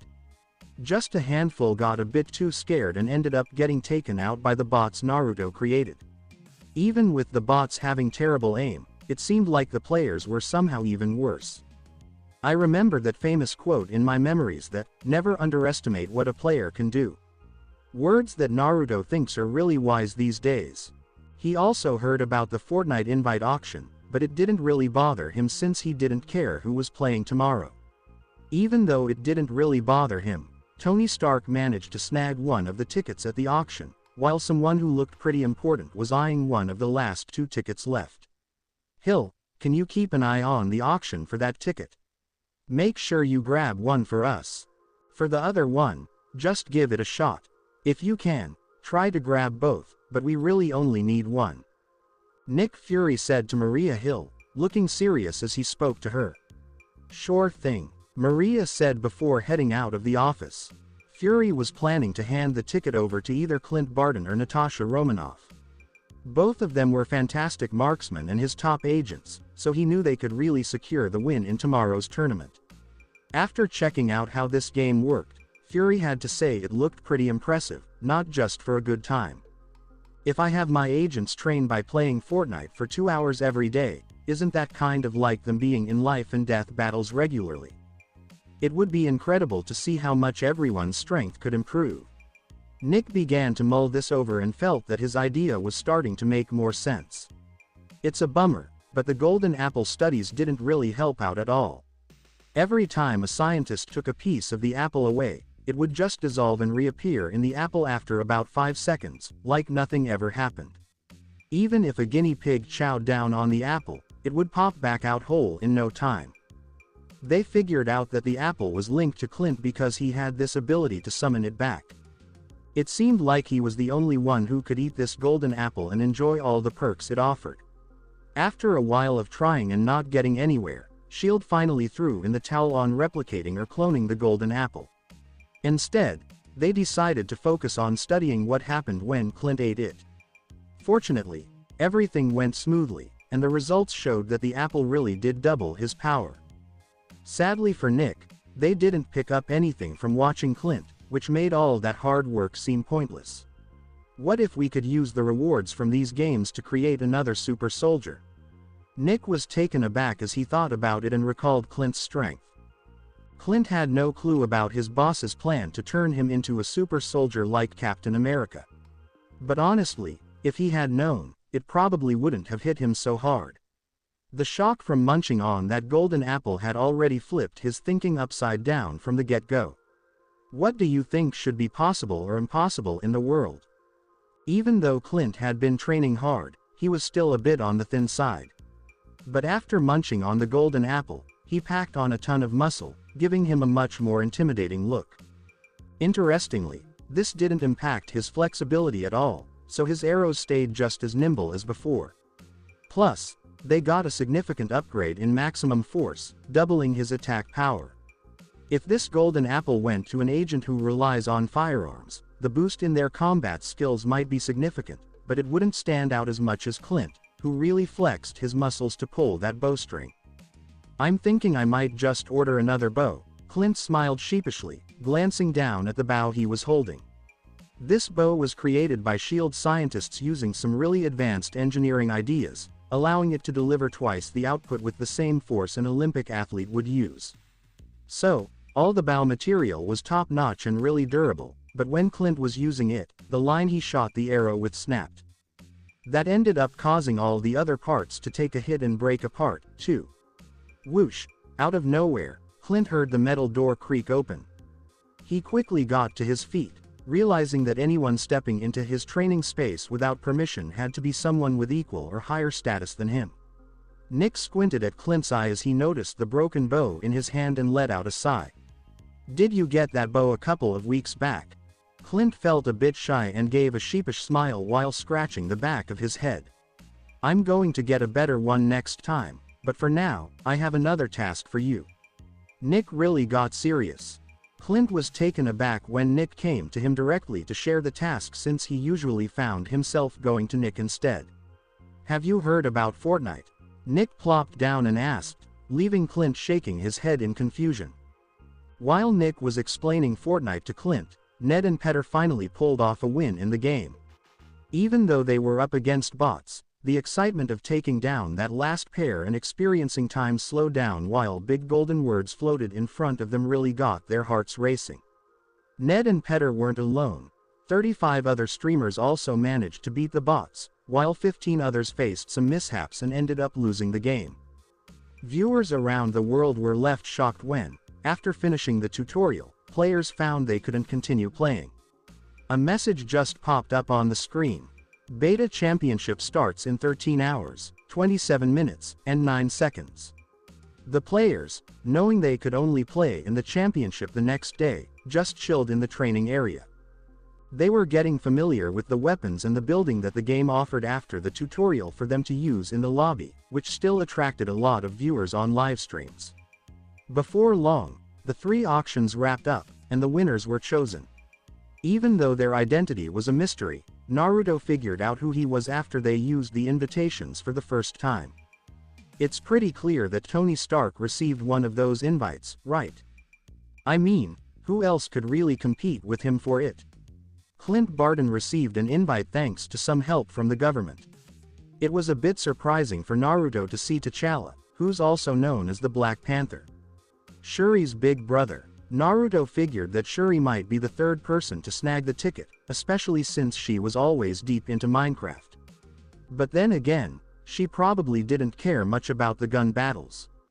I mean, with all the cool weapons she had in Wakanda, it probably felt like a game for kids to her. Her brother, though, likely showed up just to see what was going on with the political scene. Ma, top-notch weapons developer, a covert agent, and the ruler of a nation. That combo had Naruto feeling pretty confident that none of them would mess up the tutorial. So, he figured he'd have some fun, especially when he noticed Tony Stark's narcissist streaming Fortnite live while hanging out in the tutorial lobby. He even claimed he'd sue the game developers. Naruto logged into Fortnite with a playful grin, eagerly tracking down Tony's IP as he watched Tony's livestream, just waiting for him to kick off the tutorial. There was no name above Naruto's head since this isn't Minecraft where you see names over enemy players.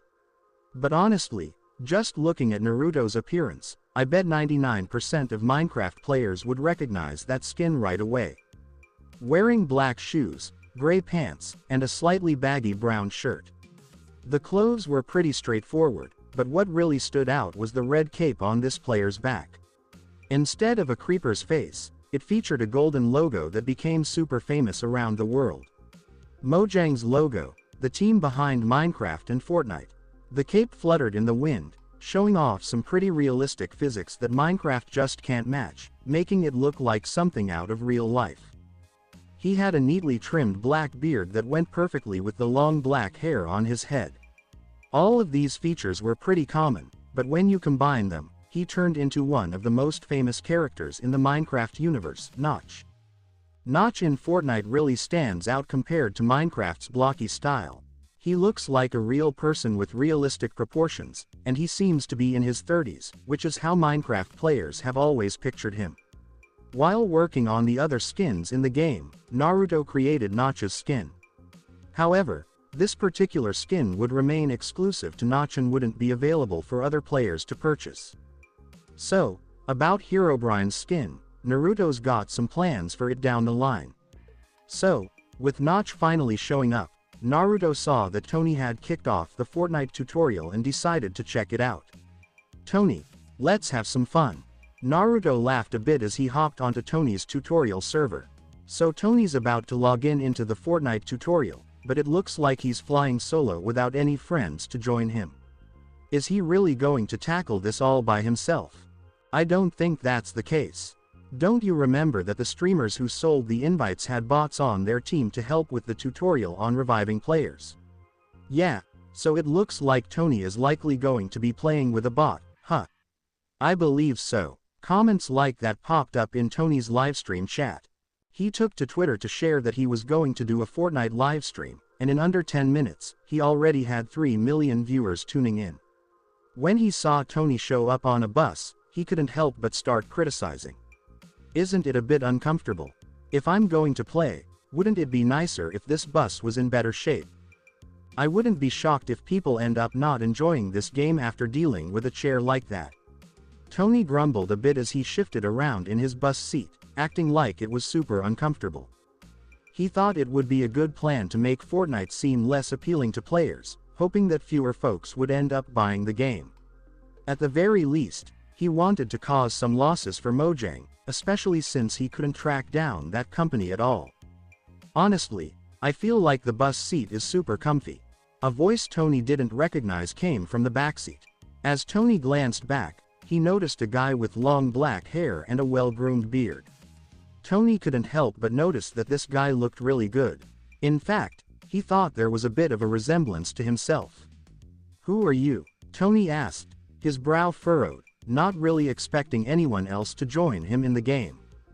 "Hi, I'm your teammate for this tutorial." The guy just shrugged and answered. Tony gave the other player a wary glance and asked, "Do you know who I am?" The guy gave Tony a once-over and just shook his head. "Nah, you just seem like an average player." Tony glanced down and noticed he was in some random generic skin, which made it pretty clear that this guy wouldn't have a clue who he was. Since Tony wasn't really up to speed with what was going on in Minecraft, he didn't link this guy to the creator of Minecraft, the main character in the story that unfolded in Hypixel and made waves everywhere. If he could hear Jarvis, the AI would likely be beeping like crazy to alert him about who this person was. Even though he had no idea who it was, his livestream chat went wild. "Wow, is that Notch over there? Wow, is that Notch's voice I hear? Am I the only one who thinks Notch looks pretty handsome in Fortnite? Are you going to be able to use Notch's skin in Fortnite? Did you see that Notch jumped into Tony Stark's livestream after he started trashing Fortnite? Wow, can you believe Tony didn't notice that the owner of the game he was bashing is actually on his side now? Laughing my ass off. I'm about to fall out of my chair laughing. Tony was so upset at the Fortnite developer a few minutes ago, and now that the man is in front of him, he has no idea. LMFAO. Opening square bracket comma closing square bracket. Tony could access the livestream comments at any time, but he wasn't used to doing so, and he wasn't used to reading the chat all the time, so he forgot he could. What a delay. Why hasn't the game given us directions on how to proceed yet? I am getting bored. Unaware that Notch was next to him, Tony began talking about Fortnite again in an attempt to harm the game's reputation for the livestream, but little did he realize that his and Notch's presence together was attracting an even larger audience to the game. As soon as Tony stopped grumbling, a window explaining the game's mechanics appeared in front of him and Notch. I think it was fast. Maybe this is so that people can enjoy the surroundings before they receive more information. Don't you think the landscape is beautiful? The man asked Tony, who peered out in awe. Tony heard the man's query and looked out the window, admitting that the view was quite wonderful. After all, unlike in real life, where people can't see that far, nobody had myopia in Fortnite, thus everything had a gorgeous resolution even from a distance. But he refused to confess it. Just that view. In my armor, I've seen far nicer things. Perhaps the game developer simply does not understand what a beautiful view is. If Mojang emailed me and asked for assistance, perhaps I could help them think of a better scenery for people to see from up here. Really, I still really like this view. The man simply dismissed Tony's comments and reiterated that the view was excellent. The view is fantastic, and look how wonderful that gigantic chair is. I enjoyed the enormous mountains with snow. Is it chilly there? Lol, see how angry Tony is becoming. Notch must be doing this on purpose. Yes, I also believe he's doing this on purpose. Ha ha ha ha ha. Opening square bracket comma closing square bracket. Tony became frustrated with his companion because he refused to let him critique Fortnite in peace.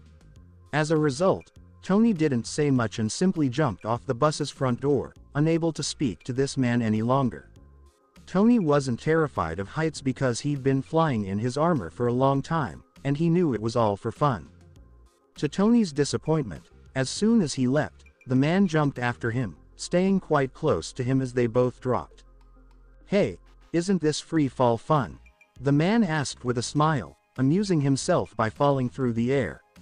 Tony snorted without responding this time, as he enjoyed the sense of free falling with only his body and no parachutes. Tony had not yet created a device to allow the armor to fly to him on its own, but he thought it would be amazing to soar high out of the armor and have the armor fly to him later.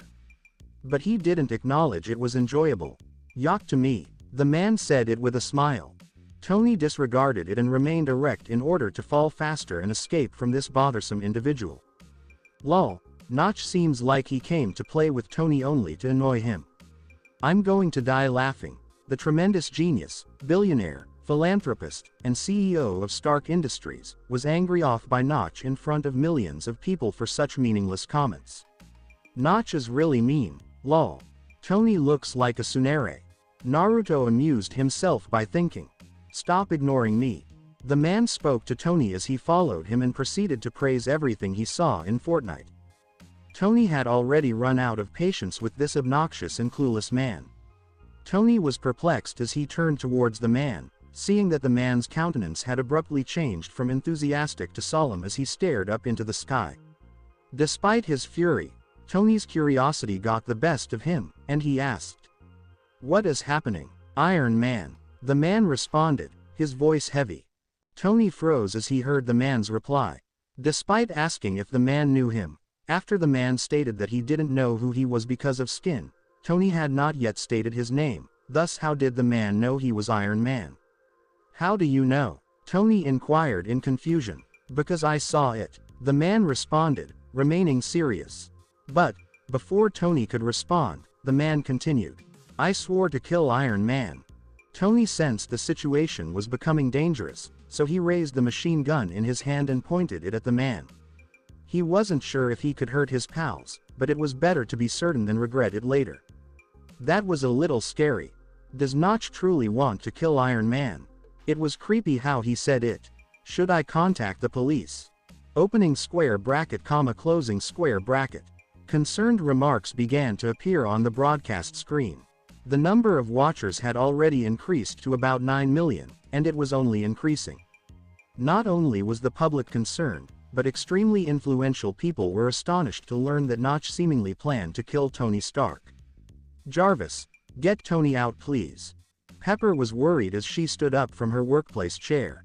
She was continuing working late into the night, and to keep herself entertained with so much work, she was also watching Tony's livestream with the audio turned down slightly.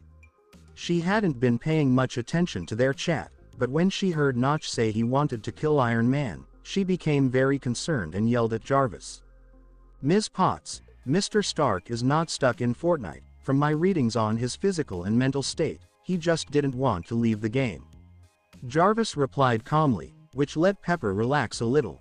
But with that feeling in her chest and in such a perilous scenario, she lost all motivation to work and dashed to her car, on her way to Tony's home, to be prepared in case something happened. "Why do you want to kill Iron Man?" Tony questioned tensely, still unsure how to approach the situation. The man finally stopped looking at the horizon and gave Tony a slight smile without addressing his query. "Are you listening to this?" Tony was irritated that the man had ignored his question, but as he listened closely, he noticed a very familiar sounds. Despite its low volume, Tony was able to swiftly detect this noise. "How is that noise so realistic?" he asked, surprised. "It must have been dedication," the man replied with pride, looking back at the horizon. Tony still kept the gun pointed at the man, but his gaze was also drawn to the horizon, where the man was looking. The audience was perplexed when they saw the two looking at the horizon, since the livestream quality was not particularly realistic, so they had to wait a few seconds to comprehend. But soon after, they saw and heard a figure flying over the horizon. Only a few of the approximately 10 million people watching the livestream were unaware of what it was, but the rest quickly figured it out. A red and gold armored figure flew across the sky of Fortnite, just as in the game's trailer. It was Iron Man. They were referring to the noise made by the thrusters on Iron Man's wrists and feet. Tony was astounded since the sounds was precisely the same as in real life. To Tony's amazement, the man next to him stared at him enthusiastically and exclaimed, "I saw on the Hypixel that if you killed Iron Man, you might earn some unique stuff. When I heard that, I swore I'd murder that guy. Iron Man, obtain the special thing for me, how about we murder Iron Man?" This time, instead of saying things and waiting for Tony's reaction, the man proceeded to grab a motorcycle and immediately stopped near Tony while he spoke. "Come on, hop on the back, today we're going to kill Iron Man." Tony was still having problems understanding what was going on, so he climbed onto the back of the man's motorcycle and watched as he sped like a crazy through the forests. Despite driving at high speeds, this man's control of the bike was so strong that they didn't strike anything. Some observers even remarked that the man didn't brake once, demonstrating how exact his control was while riding the bike. Unbeknownst to others, Naruto, who was riding the bike for the first time, found it to be a lot of fun. "What if, in the future, I buy a motorcycle? Maybe B wants me to invoke RC2. Naruto smiled as he rode the motorcycle, thinking of the beautiful Autobot who could morph into a motorcycle. As Naruto considered the bike, Tony and the present 10 million viewers were taken aback by the unexpected change of events. Notch was serious about killing Iron Man, but it turned out to be merely a Fortnite NPC, which made bystanders giggle. Even Pepper heaved a sigh of relief and thought the scenario was humorous. Specifically, the puzzled Tony was on the back of that man's motorcycle, on his way to assassinate Iron Man. Who would be crazy enough to send Iron Man to murder Iron Man? Tony's dismay was palpable, as he couldn't believe he was about to kill Iron Man. Tony Stark. WTF. The armor is impressively accurate. Wow, it looks like Iron Man is actually there. Bro, how did Notch manage to create such a realistic game? Opening square bracket, closing square bracket. Audiences were astounded to see Iron Man's armor fly so realistically from a distance. Not only was the audience stunned, but so was Tony Stark. As the armor's inventor, he recognized that this version of the armor in Fortnite was an exact reproduction of his Mark III armor.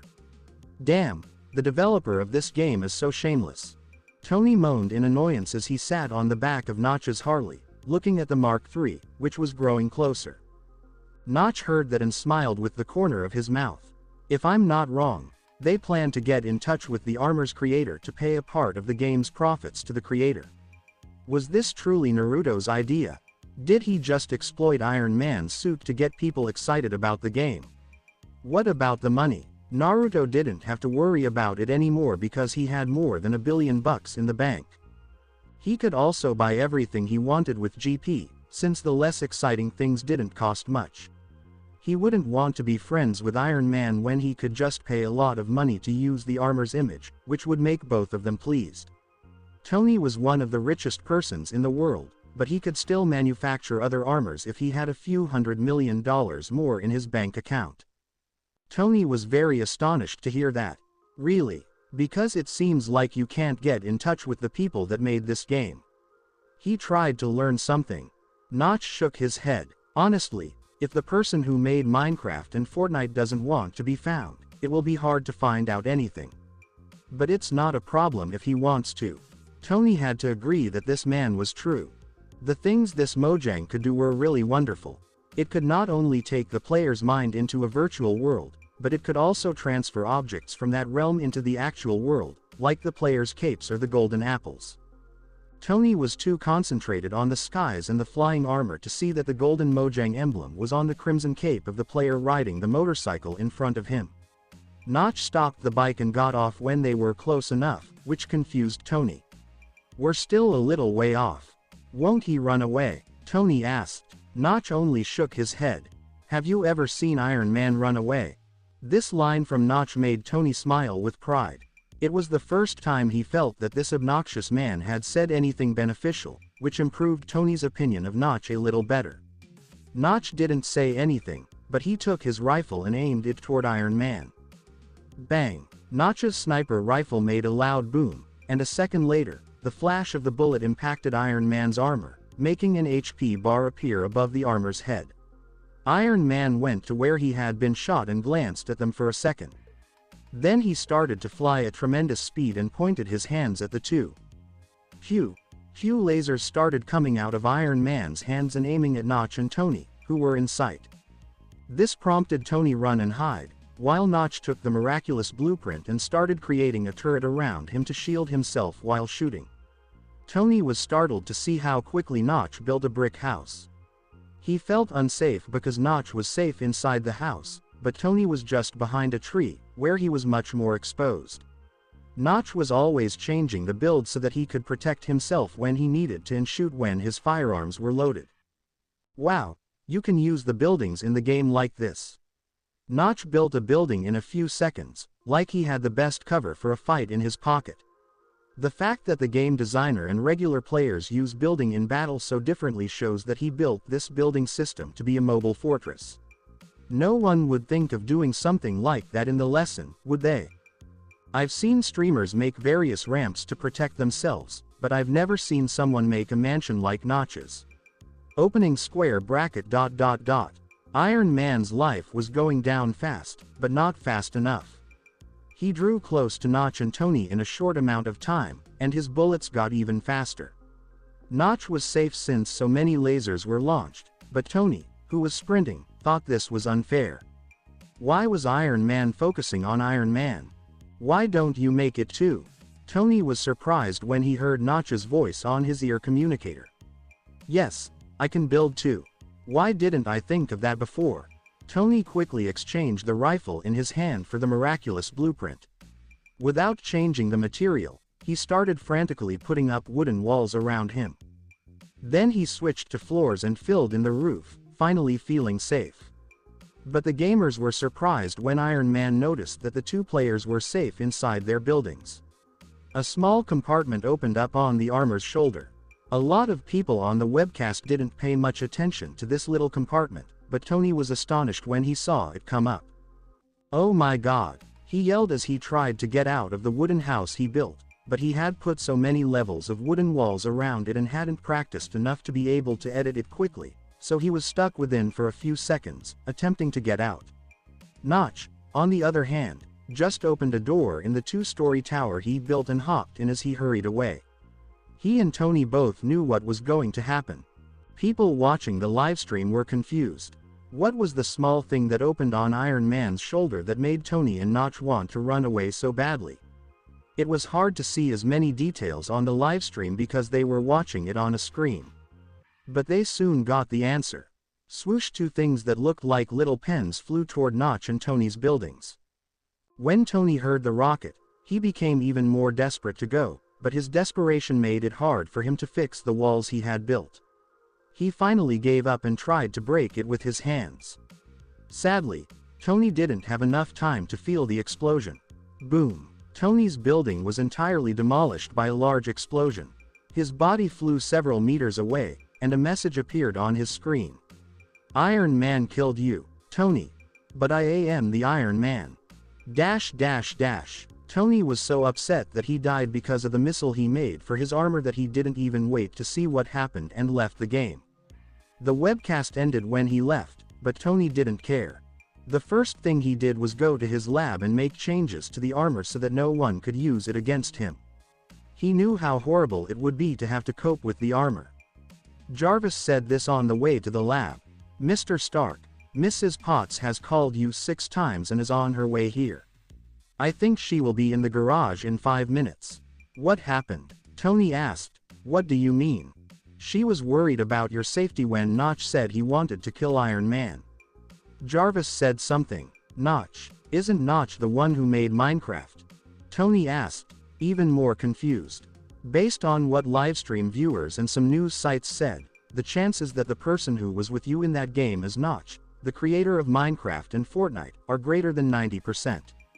Jarvis said in a robotic voice, "Be careful." Tony got slow when he heard this. Tony knew everything that had transpired, how the annoying man had acted, and how the man had taken him to kill Iron Man. Was this all something he did to get on my nerves? Tony was angry because he remembered the man's smile while he was praising Minecraft on his livestream. Jarvis kept talking before Tony provided any orders.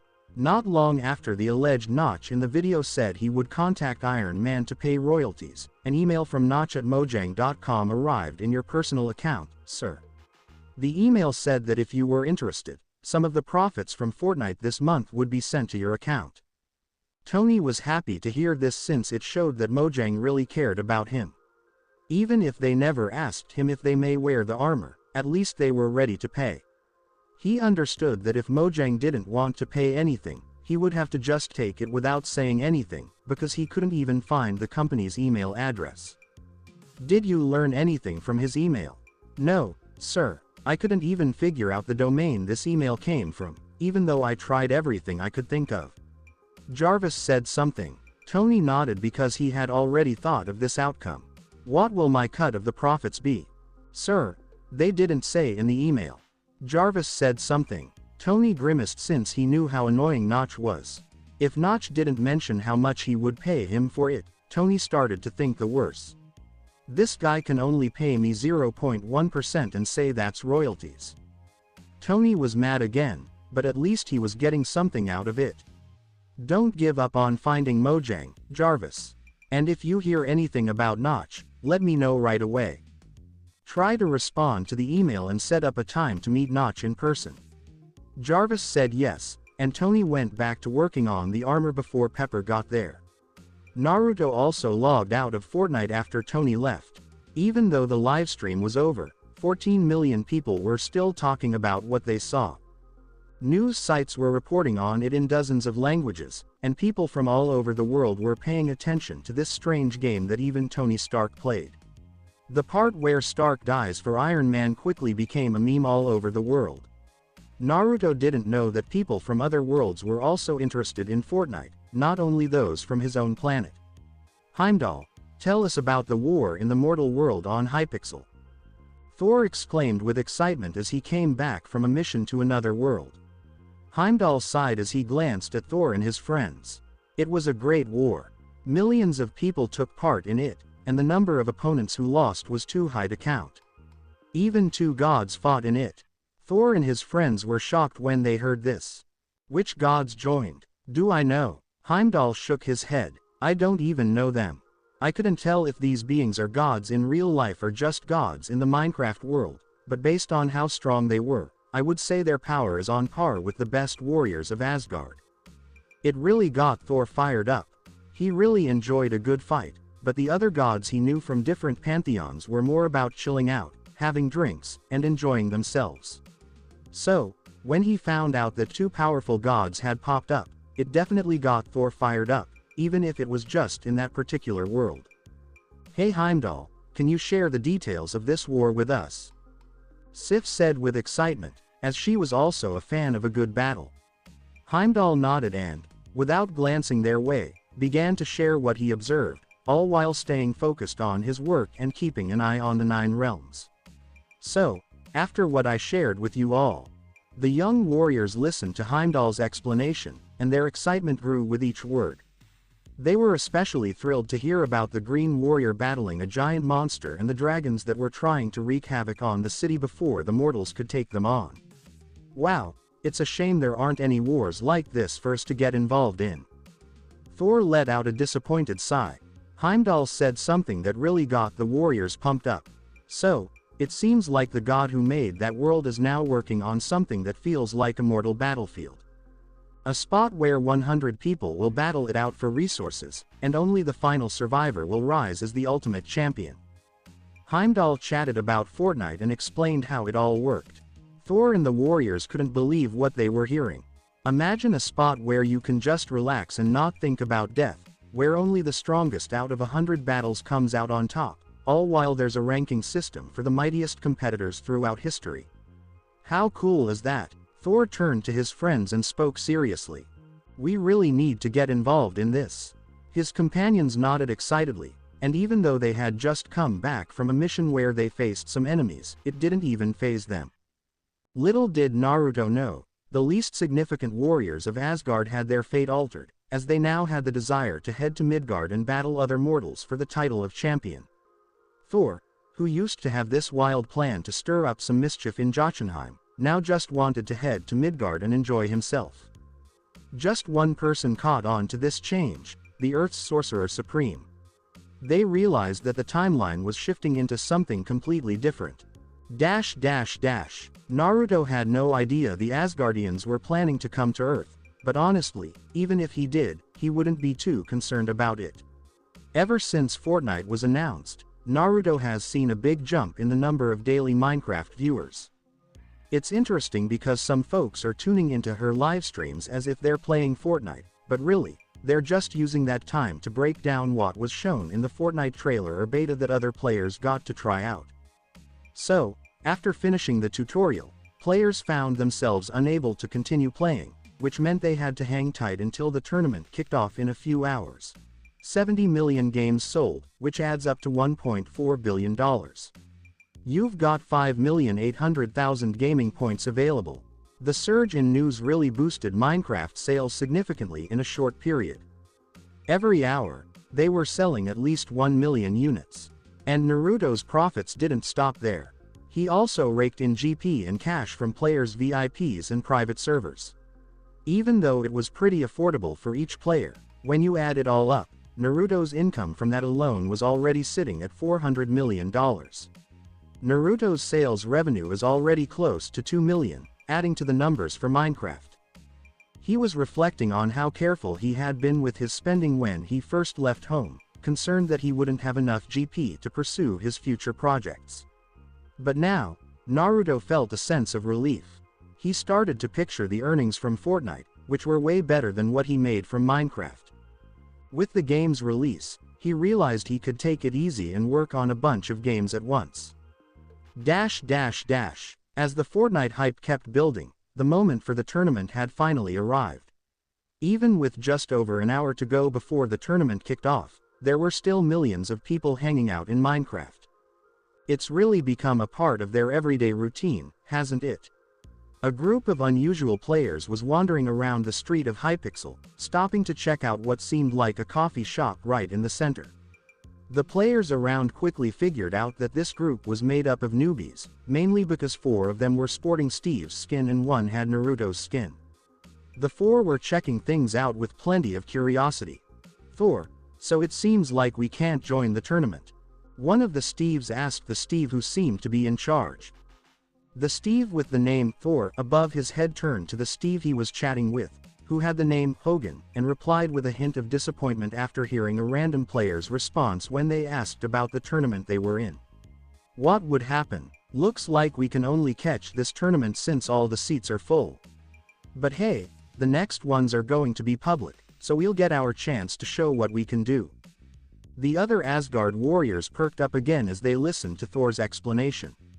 That's awesome, haha, I'm super excited for this. I'm really happy the God King set up this awesome stay for us, so we can look forward to some great training ahead. Thor nodded, looking pretty pleased too. His dad set a condition. They had to come back strong enough to handle whatever opponents he picked, just to show they were worthy of the training. When they weren't playing, they'd practice together with the other disciples wherever they were. Odin mentioned to Thor that this spot was a training ground for Midgardian sorcerers, and the leader there was a woman who was nearly as powerful as he was. Thor was taken aback by this. Fortunately, the woman was quite understanding about their desire to check out the upcoming tournament and assured them that their training wouldn't start until the next day. With her help, they were able to buy Minecraft and dive into this magical world to get to know it better. Out of nowhere, Thor noticed a window just hanging in front of him. Are you interested in joining the first Fortnite World Tournament live event? Thor noticed that his friends got the same window, and the 5 of them agreed to hit the accept button together. As soon as their finger hit the button, they felt everything around them shift, transforming from a bustling city into a massive stadium that looked just like a Roman arena. Thor glanced over and noticed that his friends had been teleported alongside him. To top it off, there were thousands of people popping up all around them too. Some folks were a bit puzzled, while others strolled in with confidence, heading straight into the stadium. This made the confused ones tag along, glancing around with curiosity. Thor and his friends were fearless, so they strolled along, taking in their surroundings with even more curiosity. They were surprised to see some folks lining up and picking up some really interesting stuff. "What's that?" Volstagg, with a hint of curiosity, asked another player about the various items they were holding. The player glanced at the 5 rookies standing before him and thought he could really lend a hand to these folks. "These are souvenirs that folks can pick up. Check out these unique t-shirts you can grab to wear for your characters down the line, different from the ones you usually find." He pointed to the t-shirt he was wearing and then added, "So, these items are just consumables. We don't really get hungry in Hypixel, but since we're going to watch the tournament, it looks like we can grab some food and drinks to enjoy while we watch. That definitely makes it more fun, plus it's pretty affordable, hehe." When they heard this explanation, the eyes of the 5 lit up. If there's one thing Asgardians excel at, it's eating, and honestly, the only thing that tops eating is drinking. "Wait, they have meat?" Volstagg asked with enthusiasm. The player grinned as he raised his glass. "Check out this self-filling cup you can buy. Just pay once, and you can fill it up with any drink you like whenever you want. Isn't it magical?" So, after the tournament, the cup's magical effect is going to fade away. The eyes of the 5 Asgardians sparkled even more brightly. So, can they really sip on any drink just by thinking about it after getting this magic cup? This is so amazing. Even if it was just during the tournament, for good drinkers like them, it wouldn't be a problem at all.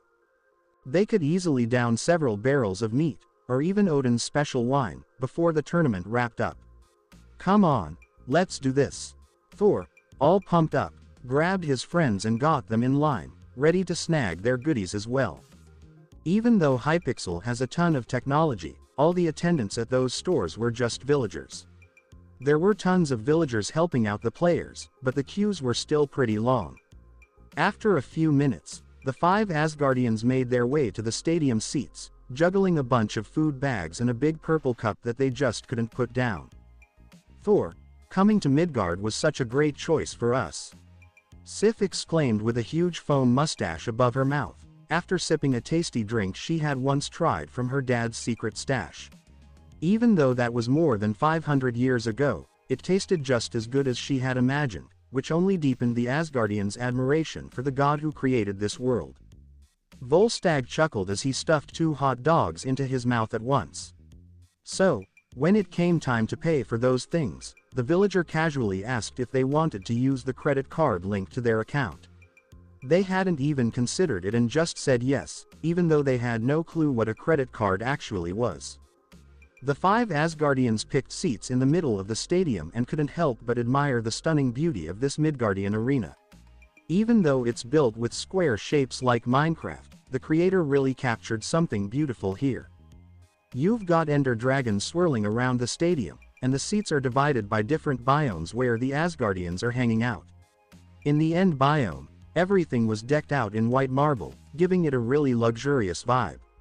There were also some purple plants that glowed occasionally, adding a beautiful touch to the scenery. Other places had their own vibes, like the jungle biome, which was super green. The benches were made from trees, and there were all these wood and leaf decorations. It was beautiful, just in a different way. Every player found a spot they really liked, and all the seats had pretty decent views of the center of the arena. Right in the middle of the arena, a big clock was ticking down to the start of the tournament, showing that there were still 40 minutes to go. While the Asgardians were super friendly, enjoying their food and drinks, other players joined Thor and his crew to chat. They passed around drinks, sharing stories about where each one came from as they mingled. When the players first heard the Asgardians' tales about where they got their drinks, they were skeptical and thought it was just a tall tale.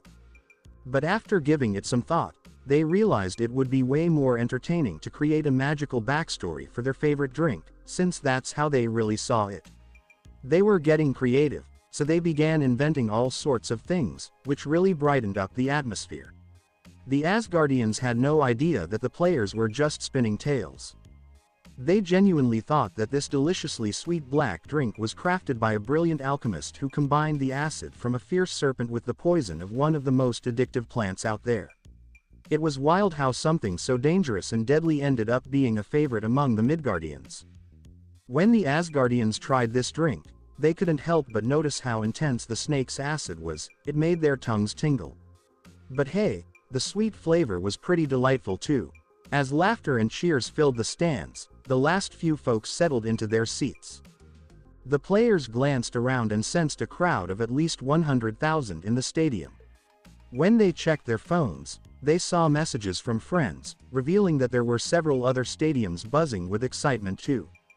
Right now, Naruto is the only one who knows that there are 48 million people spread across 500 stadiums.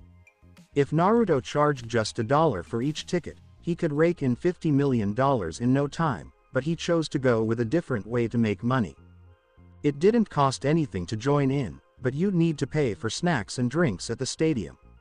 The infinite drink cup was just $1, the tray with all the endless food was also $1, and the championship exclusive t-shirt.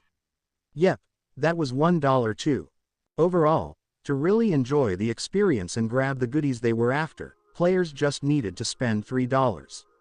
Most players thought that was a pretty good deal, leading about 95% of them to buy all 3 items. So, all in all, with these 3 items, Naruto raked in $136 million, which is about 684,000 GP, and he did it all in under an hour. That's why a lot of companies are putting their money into esports. It's super profitable. Naruto felt a rush of excitement as he watched the numbers climb higher. Millions of people were still tuned into the livestream he started on Twitch. It showcased everything around him, thanks to a drone he controlled with an AI he developed for 40 GP. This way, even those who didn't have Minecraft or couldn't join the game could still enjoy the experience. When those folks spotted the Minecraft players at the stadium, Minecraft sales shot up even higher because so many more people wanted to experience it live. As the timer ticked down to just 10 seconds, everyone in the stadium began counting along with it. 10, 9, 8, 7, 6, 5, 4, 3, 2, 1. Stay tuned for more. Thank you for taking the time to listen to this video. I'm thrilled you watched the video. If you enjoyed it, be sure to like and subscribe for even more exciting content coming your way soon.